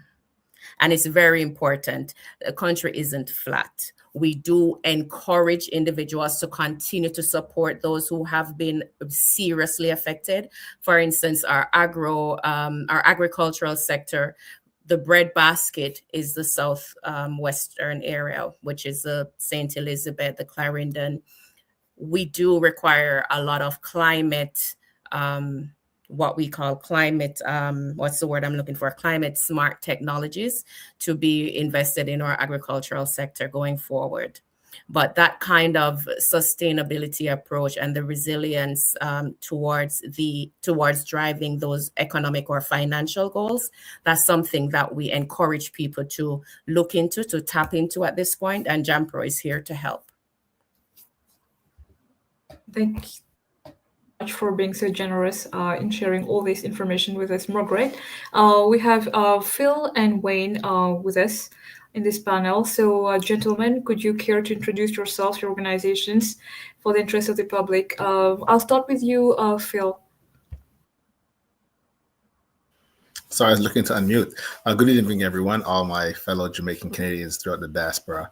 My name is Phil Edwards. I often refer to Coach Phil Edwards because I just love coaching and training. I've been mentored by Wayne Dawkins, who I'm sure you can introduce as well. But the work that we're doing, and Wayne will definitely speak to it. Wayne's actually in Jamaica. He's currently in St. Elizabeth, where the hit was the hit of hits. And I go down, if not every month, perhaps every other month, helping to train the athletes. The group that we have, there's over 300 athletes that we train throughout the island. And a good core of them, we've rehoused them. So they've left their homes to live with us while we educate them, we feed them, we train them in sports. And they're attending our academy. And in a moment like this, Hurricane Melissa just offset all their hopes and dreams. The challenge right now, again, is, you have athletes leaving their homes, to live with our trainers, our teachers, our educators. And then Hurricane Melissa hits. It's, right now I'm currently in Toronto, Canada, and I have a roof. And so whenever I connect and I talk with Wayne and I connect with the youth, I can't even go down right now at this moment because, I don't have the full skills of construction work, but we've done some of the cleanup. And after the cleanup comes the rebuild.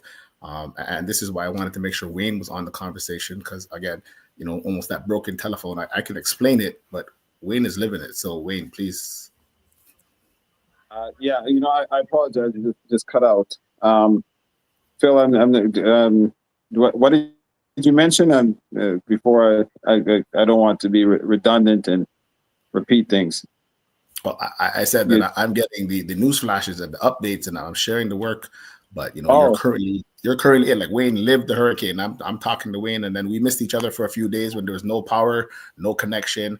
I mentioned that the athletes that have been, left their homes, parts of Kingston, parts of Mobile, they're now living with you, and we're training. And sorry, Wayne, go ahead.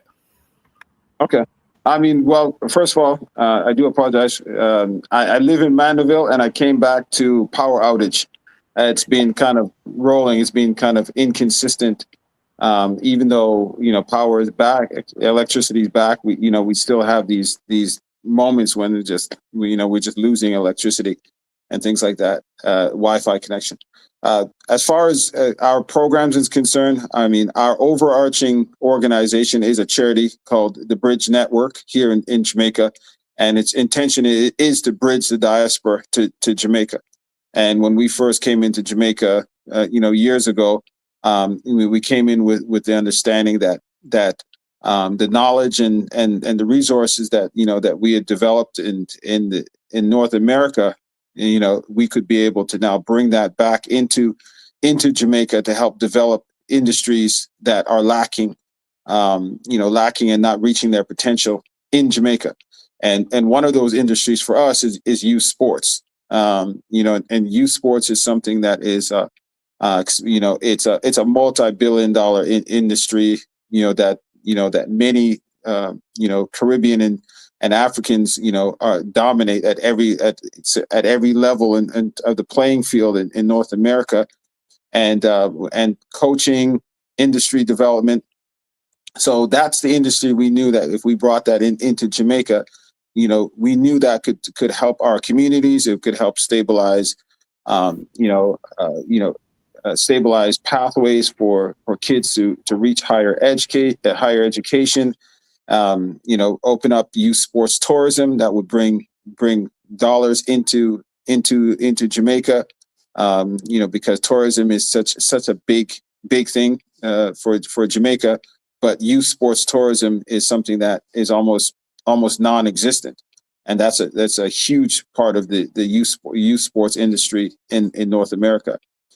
So fast forward to where we are now, all that effort to develop infrastructure,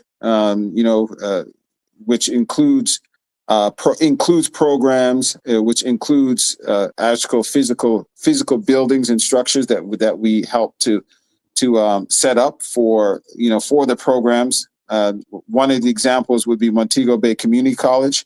Montego Bay Community College is located about 20 minutes from the airport in like the heart of the tourist district.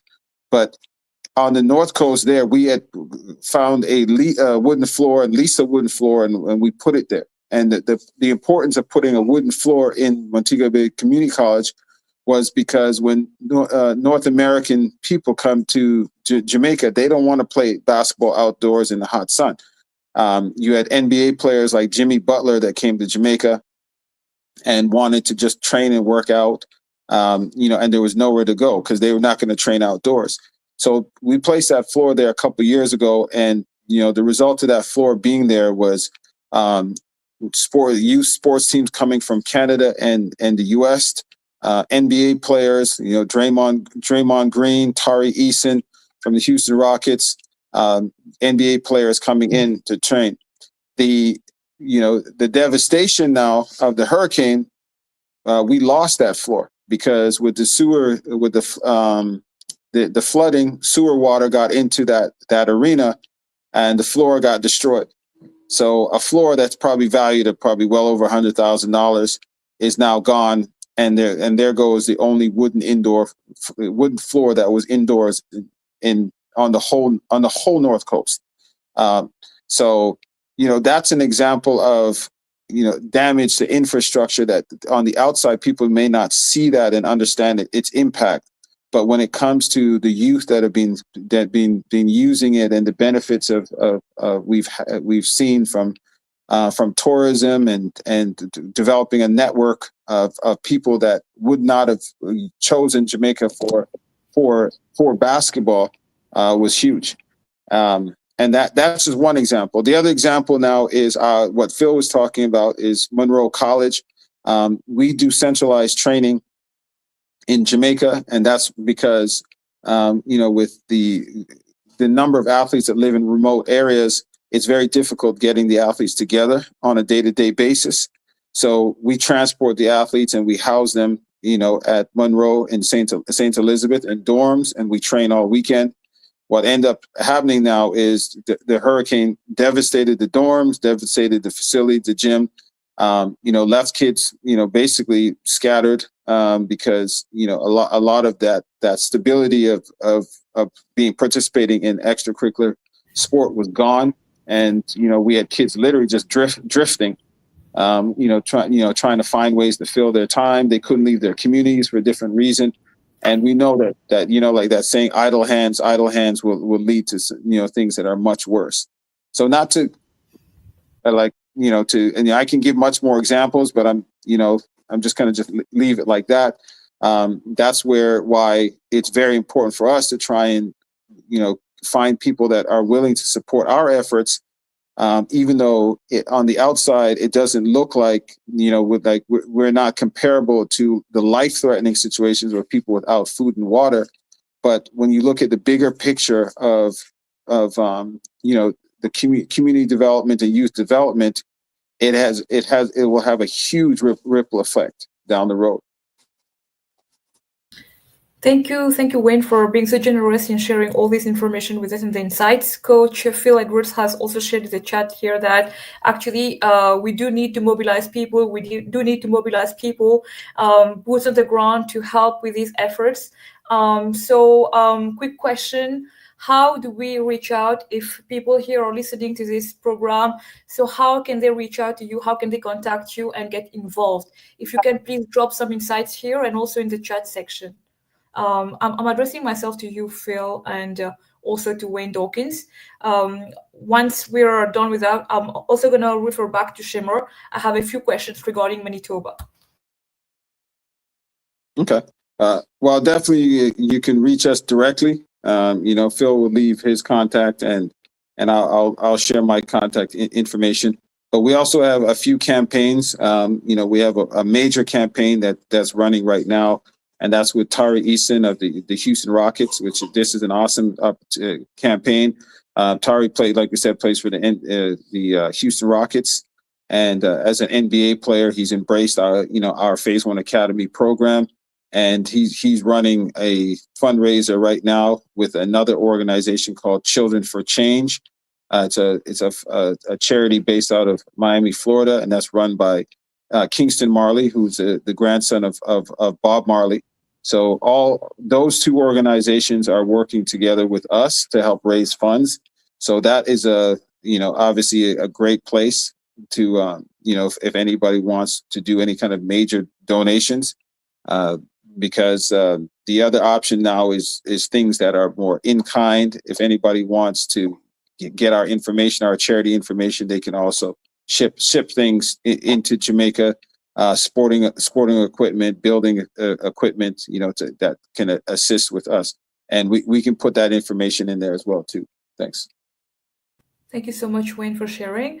So moving on to Shimmer, I do hope that we can expect some generous support to attend to these causes. But we have spoken about reconstruction being an imperative, but also we have also heard from Jampro that we also need to unlock potential. I think both of them have to go hand in hand. My question to you, Shimmer, is how, considering the expertise that Manitoba has in terms of climate change, in climate crisis expertise, how can that expertise be tapped into to further this double imperative of reconstruction/stabilization, but also of unlocking potential and opportunities in the current context? That's an amazing question. I think there is so much expertise in Manitoba as it relates to climate and climate action. Manitoba is a winter city. And we have activities year-round, even when it is freezing cold outside, as it is right now. But I think one of the things that we do have to tap into, and that's one of the things that our association can lead on, is working with even the government of Manitoba, and working with folks at like Efficiency Manitoba. And we have quite a few climate action groups here that we can start a conversation around, okay, how do we, I know there are some experts in Jamaica along this line, but how do we connect the experts here in Manitoba to those in Jamaica? So that's something definitely I'm going to be taking back to my association to see how we can start that conversation, but also working with the Jamaican High Commissioner's office too, to facilitate so that we're not leaving anyone out. Very interesting. I would like also to hear Margaret from JAMPRO on the same question. Margaret, as you rightly said, your organization is not only working on rebuilding, reconstruction in a sustainable way, but also in unlocking potential and opportunities as well. For you to do that, like currently, what are the main challenges in doing that, and what are the support that you're able to mobilize here in Canada from the grassroots communities, diaspora communities here in furthering this double imperative?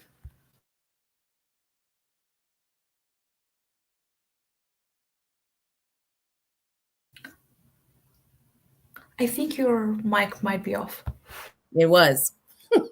So let me reiterate that we are a very resilient people, and so Melissa did do some significant challenge damages to Jamaica. We were on our path to becoming a BB rated investment center, a BB rated investment destination, which for a country our size and for a country at our developmental stage is quite a monumental achievement. And that will be affected. We haven't seen the new rating yet, but it will be affected with whatever austerity measures that the government will have to put in place post Melissa. Right? People are feeling it. Inflation has climbed significantly. We were doing great. Our trend was going down. Now that has skyrocketed, particularly from the supply side shock from the agricultural sector. So I'm saying that to lead up to the point that I'll make. The agriculture sector requires a lot of support within the reconstruction effort. And as Wayne and Coach Phil, they are speaking to the bread basket parishes of Manchester, and St. Elizabeth, Trelawney. Those are the parishes that supply quite a bit of our agro produce that comes into Canada, that goes to the States, that supply our local markets. So when we talk to individuals around investment, we understand that there is a value chain, that Jamaica isn't just looking at primary products or produce. We're also looking at value added opportunities, the agro processing industry. When we market a package, an agro investment package, we're looking for individuals who have expertise in the climate smart technologies, individuals who are also connected to the export markets of Canada and can get the products here through distribution channels. We're looking at how do we support and grow opportunities that have linkages with the tourism sector in Jamaica, because that is also an area that we constantly have to support, given that tourism is one of our major drivers. And so how we substitute their imports with the Jamaican grown produce that we know is good, the yam, the spices, the pepper, the Scotch bonnet pepper, the ackee. I mean, my mouth is watering, as you can see, but these are the things that we want to excite people about, that within the relief, there is also opportunities that we need to unlock.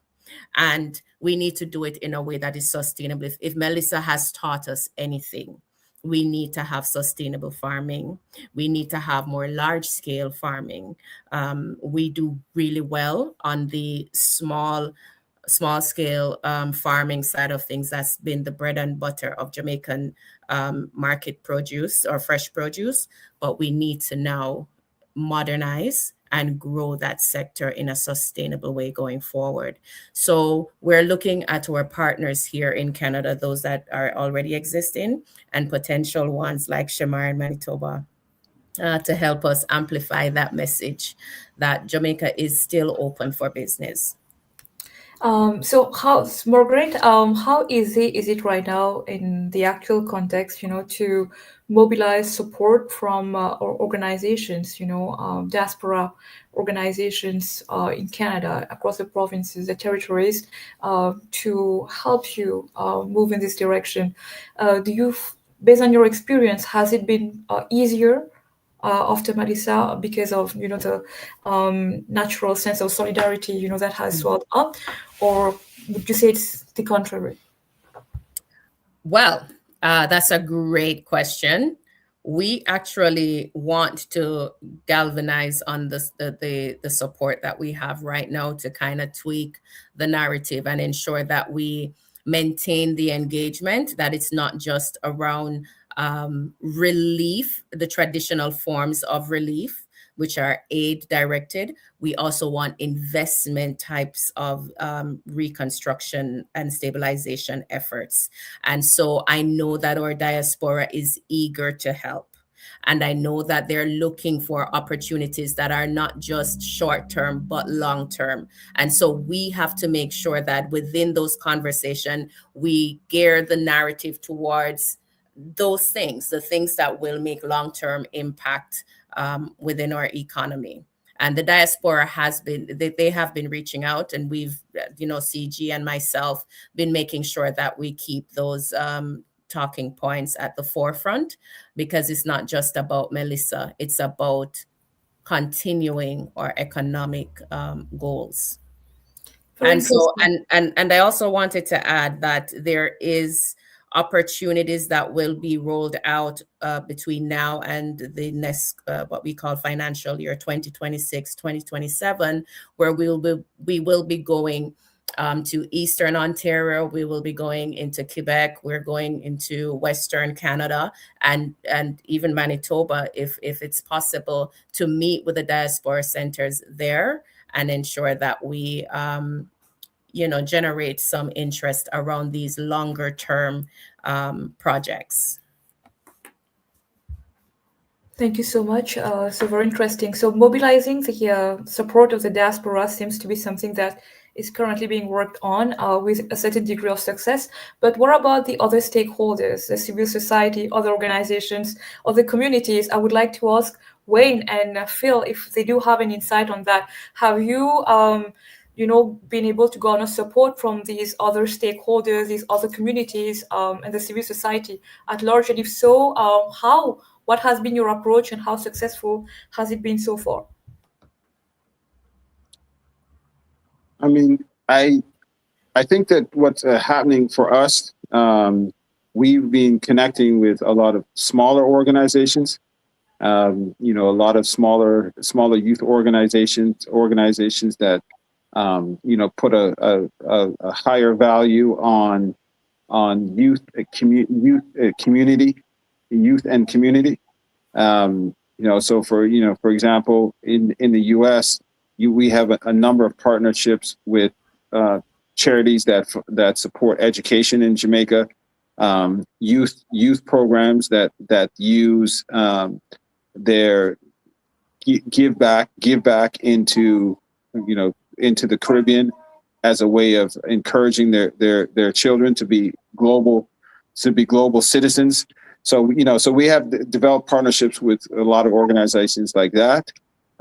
We don't have a lot of larger corporate partnerships at all. I mean, we've had a few moments where bigger corporations locally have donated coupons and different things like that. But the larger corporations kind of are very selective about what sports and what the bigger sports that like soccer and cricket and track, and they pump all their resources into those.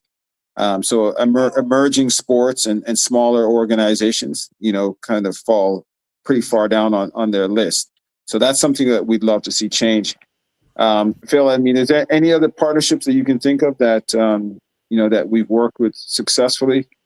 I think the challenge has been, people are watching the posts, the YouTube videos, the Instagram posts, and getting phone calls. Wow, Phil, that's so, and the emotions there, but the actual, okay, hey, you know what? Yeah.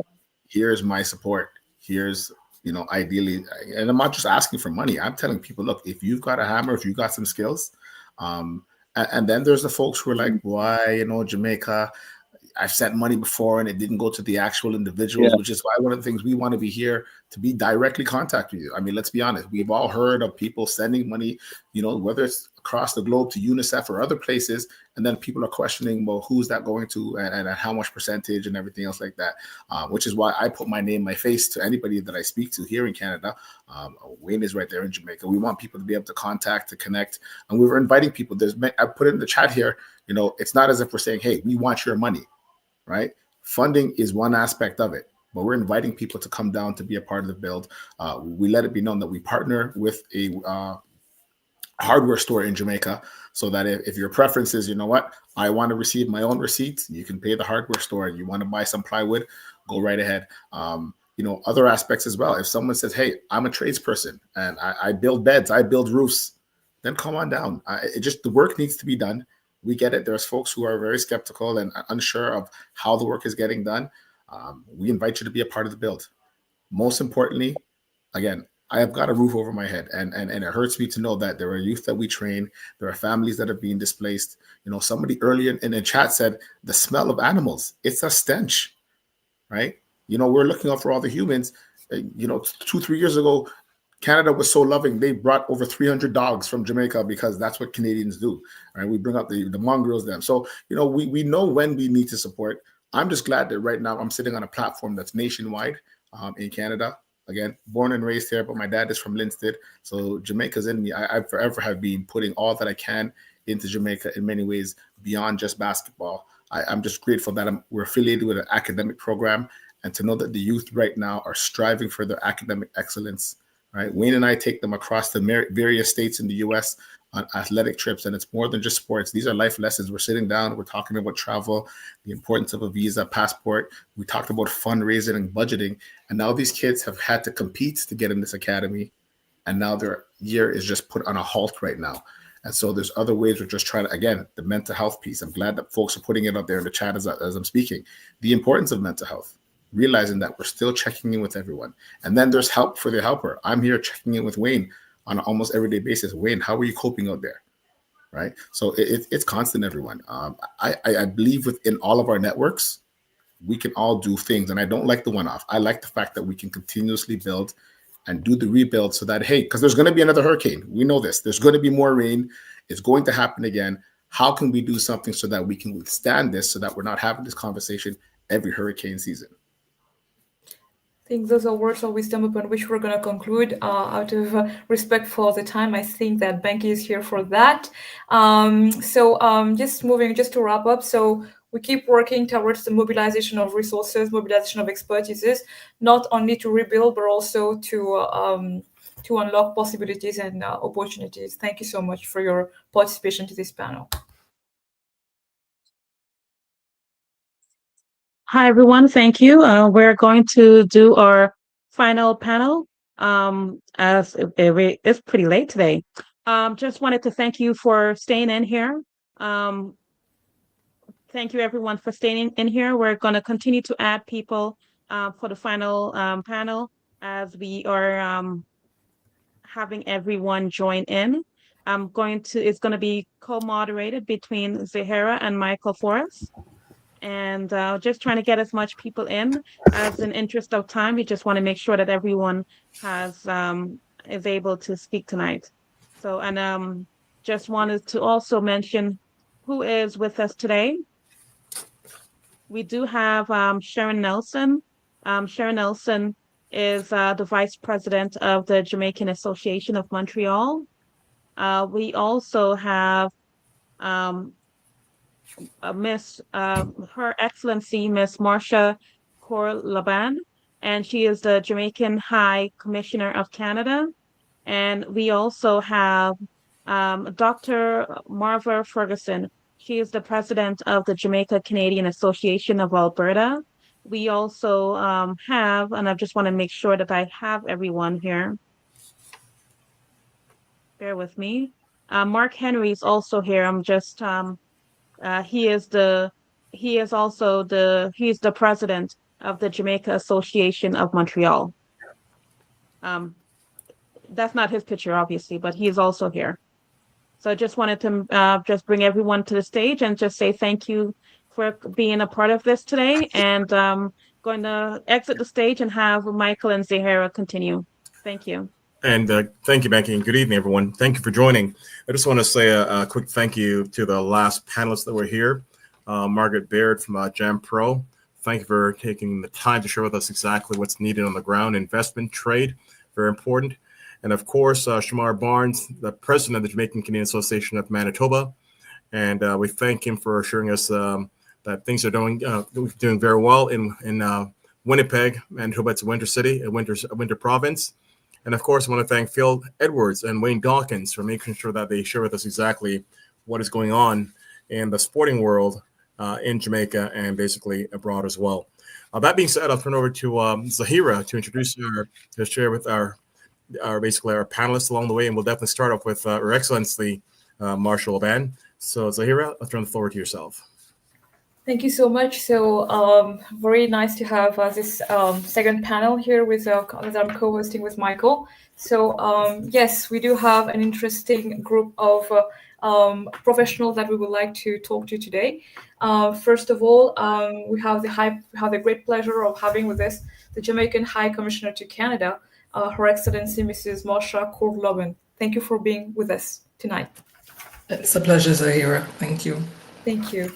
We also have the immense pleasure of having with us Dr. Marva Ferguson, who's the president of GCA Alberta. Thank you so much for being with us tonight. It's a pleasure to be here. Thanks.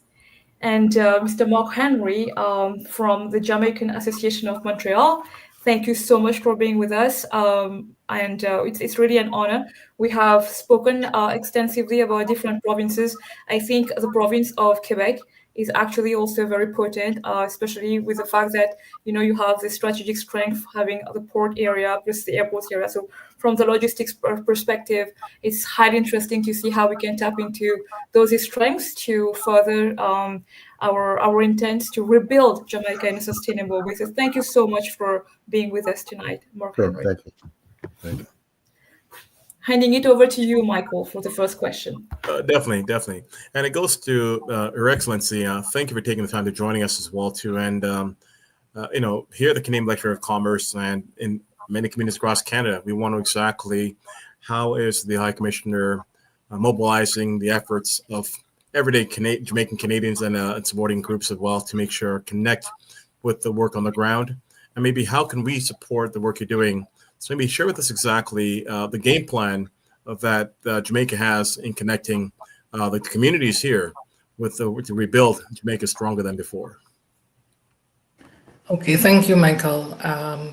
And I thank you for the opportunity to be here and to be sharing this segment with two hardworking, the presidents of the associations in Montreal and in Calgary.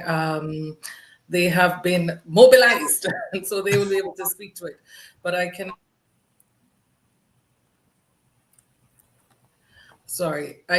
assure you that as Hurricane Melissa was setting to make landfall in Jamaica, we started the mobilization here in Canada. And so between myself and the CG, we had a meeting. As you know, the CG covers the Greater Toronto area, and then the High Commission, the consulate, I should say, not the acronym, and the High Commission covers the wider Canada in total. And we had a meeting with the leaders of the main diaspora organizations. Again, it is with the intent of seeing how we can coordinate and be more cohesive and ensure that we have a plan. And so there was a discussion in terms of how we would be able to respond and what we were going to be doing in terms of mobilizing support on the ground. And I want to take this opportunity to thank each and every one of the leaders, Mark and Dr. Marva, and in Toronto, all across have risen and have been supporting these efforts, whether through the collection of humanitarian supplies, whether through benefit concerts, whether through just connecting us with persons who want to give support, whether through volunteering or different fields. So you find that persons have been calling, persons have been inquiring, and the organizations and associations in the various provinces have helped to answer and to relay some of the information. Dr. Marva, for one, has reached out with questions, and Mr. Mark Henry, anything that the diaspora is asking in their province, and so we're able to respond. Just Sunday gone, I was with President Mark Henry in Montreal, where they just filled a 40-foot container ready to go down and to be shipped this week to Jamaica, and there is still another container worth of supplies left in Montreal. Toronto, I don't even want to start in Toronto because, you know, that's where the Mecca is.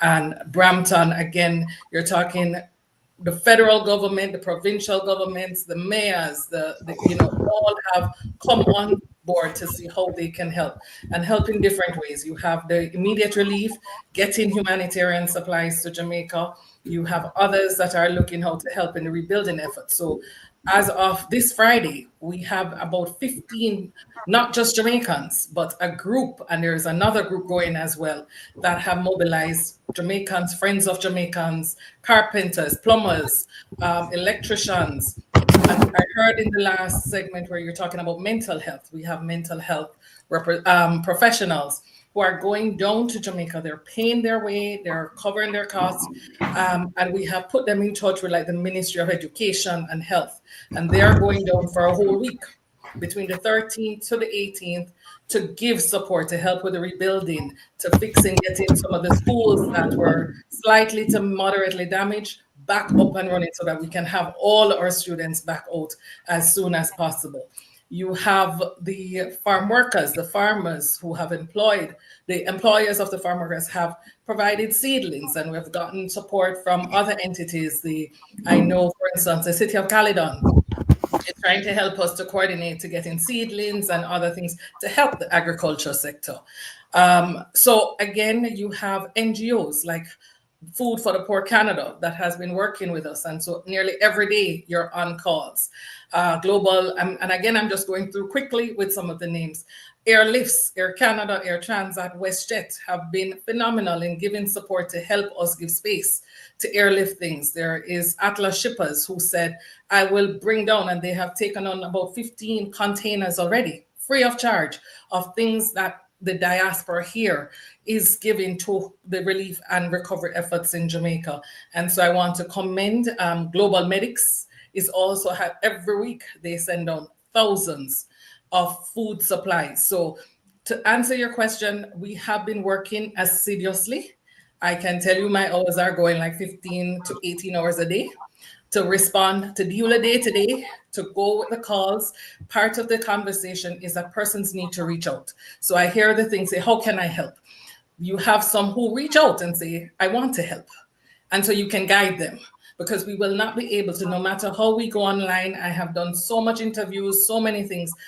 It still doesn't reach every single solitary soul. And so I thank you for availing yourself. And I thank every other person who has agreed and have facilitated these dialogues so that we can share and we can strengthen awareness. But there is so much more to do. The messaging is that you have 2 main offices and you have diaspora associations. We also have honorary consuls. If you want to help and you're not sure, then reach out and ask. Send an email. We try to respond. The High Commission for One has established a direct email address, which we have shared, Instagram, all through. We have a direct WhatsApp and cell number that if persons want to call, they don't have to go through the regular phone line system to get to us in order to respond. So I'll stop there. I will not take over the conversation. But again, Jamaica is open for business. You know, Jamaicans, we are resilient. We will fall, we will cry with the bruise, but we will get up, and we're not going to lie there. We're going to get up and want to start to fix back right away. So you will see fellow Jamaicans down there helping to knock the nails and see how they get back the roofs going. You will see the business people trying, and the government has been doing things in a strategic way. I know we don't have a lot of time to go through all of the things that are going on this evening, but I will stop there and looking forward to hearing from the other panelists as well. Great. Thank you, Your Excellency. And I have one final question for you. Just I know that the people on the ground are giving, and I've actually heard in the news that there's been some insulting offers from some European governments in its aid to Jamaica. I'd like to ask you exactly, what is our government, the Canadian government, doing to support Jamaica on a monetary level? Okay. And I'm not sure, I didn't hear anything negative on any government, international partners so far. As a matter of fact, we're grateful for the overwhelming and positive support that we've gotten from international partners across the globe, including from Europe, Africa, Asia, everywhere. In terms of Canada, Canada has been and remains a strong ally, a strong partner. On the initial onset, there was 7 million Canadian dollars that was made available, 5 million to help the countries, all the countries that were impacted, and 2 to go towards Jamaica directly in terms of supporting the humanitarian efforts. That figure has been increased. 6.1 million was made available again to Jamaica to help with the resilience, the rebuilding efforts. So again, we speak about agriculture, what to put in this sector. Canada has also, I don't want to put the number to it, but they have several boots on the ground, and I'm talking over 50 or 75 personnel on the ground, and they're rotating at all times to help with the rebuilding efforts, to get into the communities. Again, we're looking at how do we get our farmers back up? How do we get our female farmers too, and our women back into to jobs and to getting their livelihood up and going? Canada has provided funding to help us with cold storage. So again, one of the things that has impacted the agriculture sector is that we did not have that capacity, our farmers. So you had, like, for instance, tomatoes and other crops that were there and we could have reaped them, but there was nowhere to store them. And so again, as we look to rebuilding back and getting resilience, this is somewhere that Canada, again, has come to the fore and has helped us. Health, again, several groups have gone down to give support to our health efforts. Again, when we spoke about how do we treat to make sure we have enough vaccines, and I think Canada has been there. The Canadian hospital supplies sent us a full inventory. I think they could fill a full container with all that they supplied to support the effort. So again, we have former premier from the Newfoundland who went down to do a needs assessment based on his charity to see how he can help. And when you talk in the GTA, again, at a provincial level, the mayors in Brampton and Toronto have availed the space and have said we will support. So again, Canada is matching the funds that are donated to Red Cross up to 1.5 million. The federal government is matching that. In Toronto, the mayor opened an online platform so persons can donate, and that donation will, but again, helping us to see how we can get secure funding in all different spheres. So I want to take the opportunity again to just reiterate our full appreciation for the support that the Canadian government continues to give. You have some countries who will make it very public, and everything is right there. Canada tends to work behind the scene and through the multilateral level to get the things through, but they are supporting us and we're truly grateful. Thank you once again. And Zahira, I'll turn over to yourself to dialogue with Dr. Ferguson and of course, Mark as well. Zahira? Thank you so much, Michael. So I do have a question for you. I think that the question of mobilizing support from different levels of government, provincial government, local government, has been addressed by Her Excellency. But beyond that, I do think that each and every province does have, as I mentioned earlier, some kind of flagship expertise. So I would like to address my question to the other two panel members here in Alberta and in Quebec. So if each province had to take a flagship mission in the rebuilding of Jamaica in a sustainable way, and also in further to the last panel, in unlocking possibilities in the current context, what would that be? What would Alberta be leading in terms of what kind of efforts should Alberta be leading, and which kind of efforts should Quebec be leading? For instance, in Alberta, we do know that you have a very strong multicultural skilled workforce. So should that be a way for us to tap into that expertise for Alberta to try to build a talent pipeline for the reconstruction projects, for instance? I would like to hear you on that. Okay, so I'm going to answer you, and I want to thank you for posing the question. Sorry. Just as I'm about to speak, my husband shows up. Okay. I just want to say that, yes, I heard the question about the pipeline. I won't go there just now. What a hot political topic to address. But just to give you a context as to what we are doing here in the region, and specifically in Calgary here in the Prairie. We also want to acknowledge the hard work and the dedication of the High Commissioner's office, because I can't tell you how many times I've called the office to ask questions and to get clarification. I think Marsha probably go, okay, it's Marva again. Where's she calling from? She's calling from Calgary. Yes, I do that.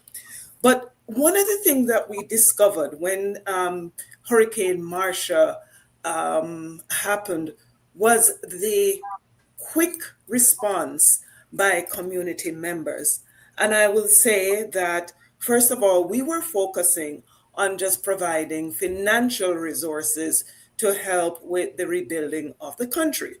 And then we got together and we said, you know what, let's just have a meeting with members of the community, including other Caribbean communities and the wider Calgary community, who attended the meetings and they said, here is what we can do. We can form a committee to look at long-term plans around the response to hurricane, because it is not going to go away.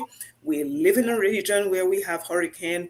And by the way, we also have earthquake, because just recently, I understand that there was an earthquake in St. Elizabeth. You can all correct me if I'm wrong, but it is part of the realities around the region. We have had several meetings with that committee, and originally, and it still is, to come together to pool our resources and pay for the container to get it to Toronto, because here in Calgary, it can be very challenging. We were packing the items to get to Toronto. Unfortunately, we were not able to do it for free. And this is something that we are going to have to look at when we do planning. So in answering your question, we do need to collaborate more. And I think one of the speakers spoke about long-term planning. This is part of the role for the committee, to look at establishing this committee on a long-term basis to say, okay, even when there's a hurricane, we don't have to kind of scramble and say, okay, this is what we're going to do. Send a barrel here and send a barrel there. We know that there is a team available and they know what is expected. So we have the 3R, the response, the rebuilding, and rebuild, and also rebuilding. I can't remember the other one, but that is part of what we are looking at. So we are in the relief phase now, where we are providing financial resources, and also we are shipping items. And as I'm speaking, I just heard from our events coordinator that finally we got a shipper who's gonna charge us minimum amount of money to get the items to Toronto, so that they can make their way down to Jamaica. So part of it is sustainability. As you know, similar to Manitoba, we are here in the, I don't want to call it an icebox, but it's pretty cold. It's unlike GTA, where you have wonderful weather most of the time. We don't have that opportunity. As a matter of fact, we have a very short growing season when it comes to certain agriculture. You probably in the GTA, and just to say this, which I envy you, you probably start your growing season early, say in maybe late March. We probably start it in late or mid-May or June. So those are some of the things that we think of. But in terms of the provision of skills, we have highly skilled individuals. And when we talk about skills, people who know what a hurricane is, people who have experienced it, people who can guide us, people who have worked in this area. And as we move towards developing a plan, part of what we're looking at is submitting a proposal for training and information, so that we can develop a strategic plan. And here's why. When we were in that meeting, just recently. There was a young woman at the back of the meeting and of the room, and I'd like to share this story. And she said, and I quote, "Where in Jamaica is the hurricane? I don't know anything about a hurricane. My parents are from Jamaica, but I've never experienced it, and I don't know what if it's the entire country or it is just a part of the country that was affected." And so those are some of the things that we are taking into consideration when we talk about awareness and sustainability and building better. Thank you, Dr. Marva, for this very insightful and inspiring, I would say, speech. I would also like to introduce Sharon Nelson, who has just joined the panel. Thank you, Sharon, for being with us tonight. You are also with the Jamaican Association of Montreal, so thank you for joining in. So we still have to hear the perspective of our friends, Mark Henry and Sharon, on the questions that I addressed, like if your province had to take on one flagship mission in this rebuilding mission, what would it be? Yeah. Thank you very much for having us on. My video seems to be lagging. Are you hearing me clearly? Mm-hmm. You hear me clearly? Because my video seems to be lagging. It's slightly, yeah. Yeah. Okay. Anyways, first of all, I want to thank you very much for having me on tonight. I'm not sure why the video is lagging, but I think when the hurricane happened, I think our maternal instinct kicked in. We all have family members and our extended family members that we were concerned about right away. What I was so impressed with, first of all, was the incredible outpouring of love and concern from the extended community. I've been in Montreal 40 years, and I've never seen this type of outpouring for any one situation, providing it was a Category 5 hurricane that we had never seen before.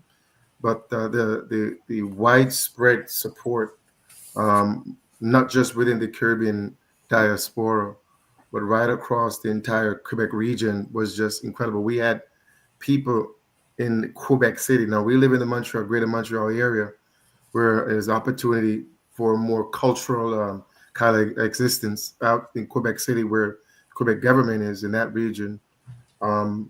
It doesn't much integration now. It's just becoming slowly like that if you go there. But the incredible outpouring of support was just tremendous. And I really want to thank the diaspora for that. We had more support from our municipal government, I would say, than the provincial government. And as far as what flagship that we would want them to take on, I think that would be a post kind of evaluation and discussion that we'll do. I mean, 4 weeks ago, we jumped right in, and and I want to thank also our tremendous High Commissioner, Your Excellency Marshall Logan. I think it was so clear that as the leader go, everybody follows, and that leadership that allowed for transparency, patient, extremely patient, answering all our questions, being able to provide the direction and the resource. I really want to thank her. I think that passion and that care that our High Commissioner has shown for the people and getting involved herself on the ground was just amazing. So as she went, we also followed, and I think that was great. We were able to film yesterday and send off actually the 40th continue. Let me tell you, I don't know if anyone's ever done that.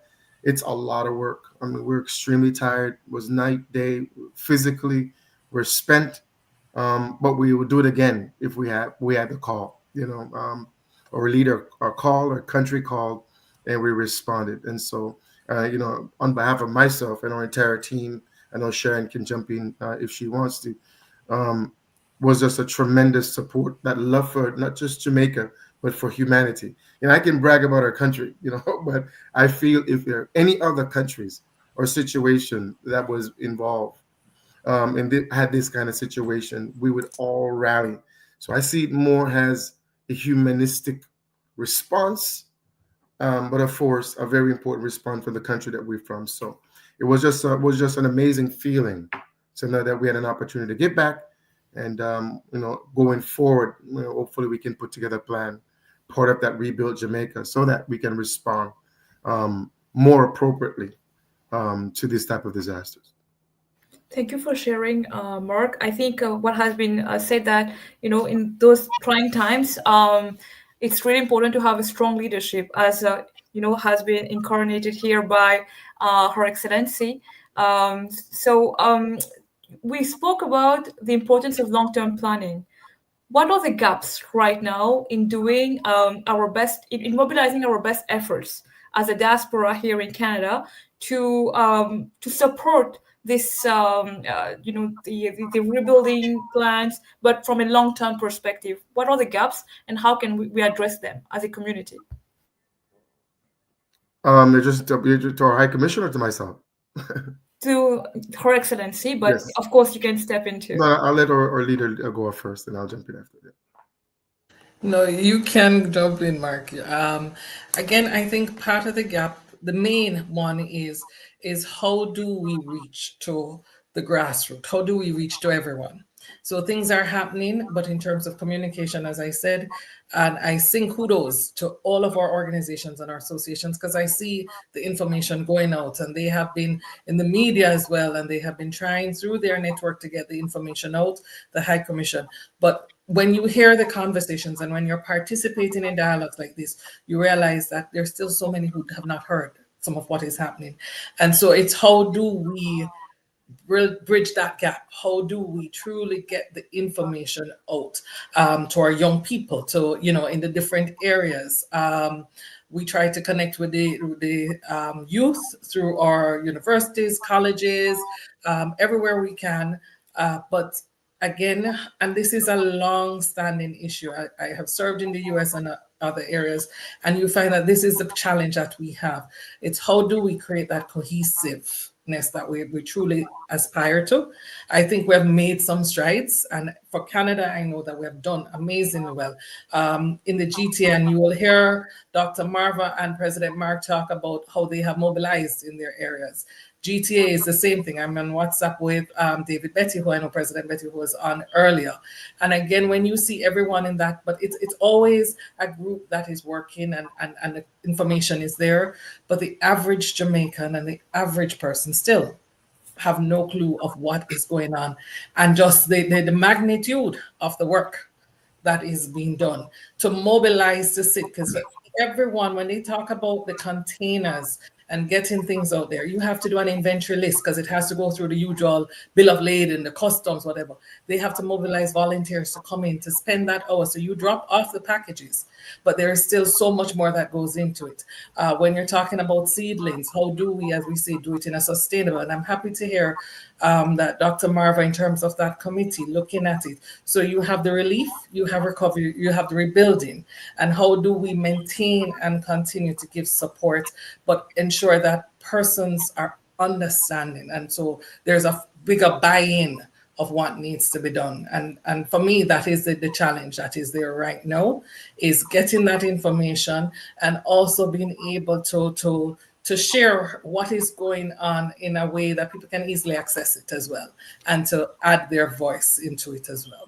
Just a follow-up question, Your Excellency, regarding what you just shared with us. So forums and events like this one would be a proper way to actually try to bridge part of the gap. Would that be correct to say?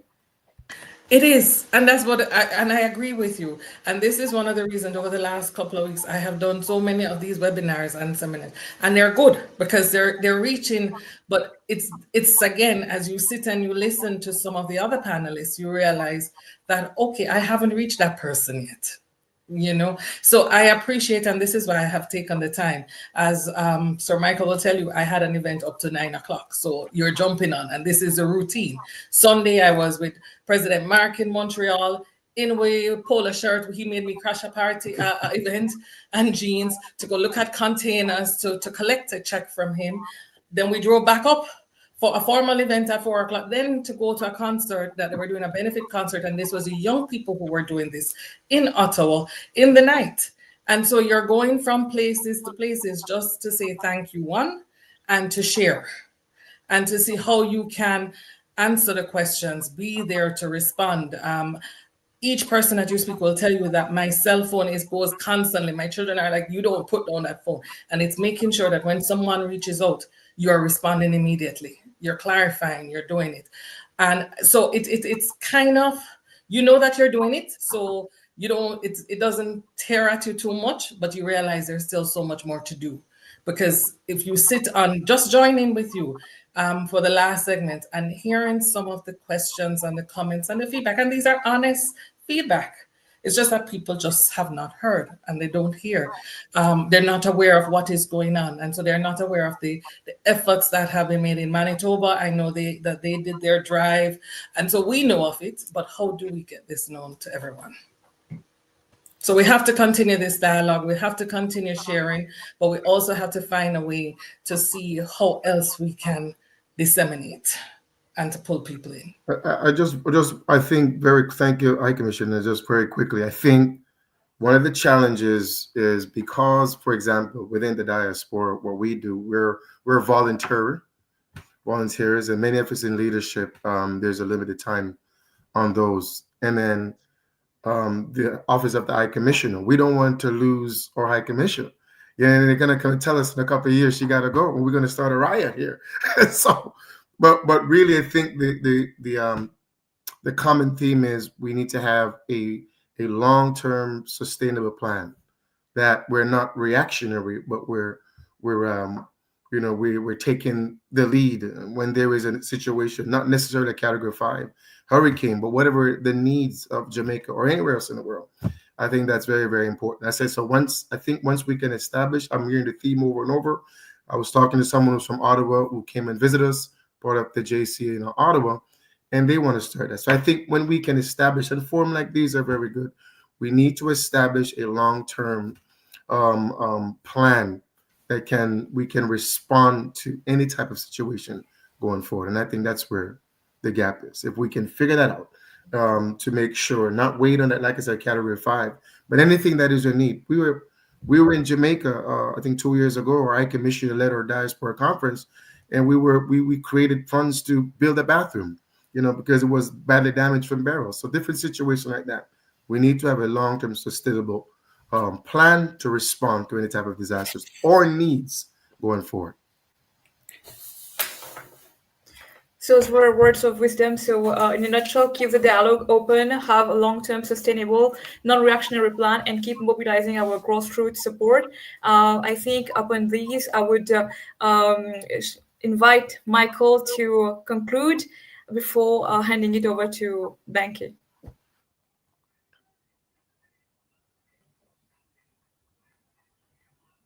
Michael, you're on mute. I was saying the money's in the mail, but I was saying thank you, Your Excellency, for being here this evening and joining us, and also to Mark and Sharon, thank you for being here as well, and to Marva over in Alberta, we thank you for your dedication and service. And it is a long-term goal and plan, and we want to definitely create MOUs with all the different orgs we see across Canada, and see how we can definitely join partnership and really build and connect corporate Canada to the cause on the ground as well too. Our mission. I think it's been a great success this evening here. And as our slogan is one love, one mission, help rebuild Jamaica together. I think this is really where every mickle makes a muckle. Mark, I spoke about the term a few weeks back, and it really is true that every penny does count and every energy does count towards rebuilding our great island in the sun. And so I want to thank you, everyone, for being here. And I'll turn to, and on behalf of our members, our board, and all the different orgs across Canada, we want to thank you, but remind everyone as well too that on the actual website, jamaica.blackjamaica.ca, you'll find all the Jamaican organizations that we found so far across Canada, and there you'll see their direct website, and you can connect with them directly and donate money to their organizations. Find out exactly how you can join, volunteer, give your resources, give your time to the non-Black communities, as well, non-Jamaican communities as well. Please give your time as well. One person said in the chat here, for example, Canadians are so proud and we're humble people, and that is so true. So I just want to make sure that we continue being that, being proud Canadians, and always, keeping, our people to account, but also keeping our government to account to make sure that they give and support the needs of Jamaicans here locally in Canada, but also very important that we support those on the ground in Jamaica and help her rebuild stronger than before. And let us invest and travel to this great island in the sun once again. And we look forward to making sure that we can definitely find ways to really be a part of the building process. So, Your Excellency, please let us know how we can definitely be a part of that building process. And we definitely want to make sure, be by your side and be part of the rebuilding process as we build Jamaica stronger and better than she was before. I promise you, I'll be in touch with you tomorrow morning with my long list. My goodness. Thank you so much. And thank you back to our moderator to close the meeting off. Thank you. Thank you, Michael. Thank you, everyone who took the time to join us for this nationwide town hall session where we discuss One Love, One Mission, help rebuild Jamaica together. Thank you for everyone on the panel. Thank you for everyone who took the time when we reached out to you to have this this gathering today. So it's really, truly appreciated. Her Excellency, I thank you so much for being here as well. And yeah, just really appreciate the turnout for tonight, the conversations that we've had, and I thought it was a wonderful session. So really, on behalf of the Canadian Black Chamber, we really want to say thank you to everyone. This concludes our night tonight. One love, one mission, help rebuild Jamaica together. So good night, everyone, and enjoy the rest of your night. Thank you very much. Thank you. Thank you. Bye, everyone. Bye for now.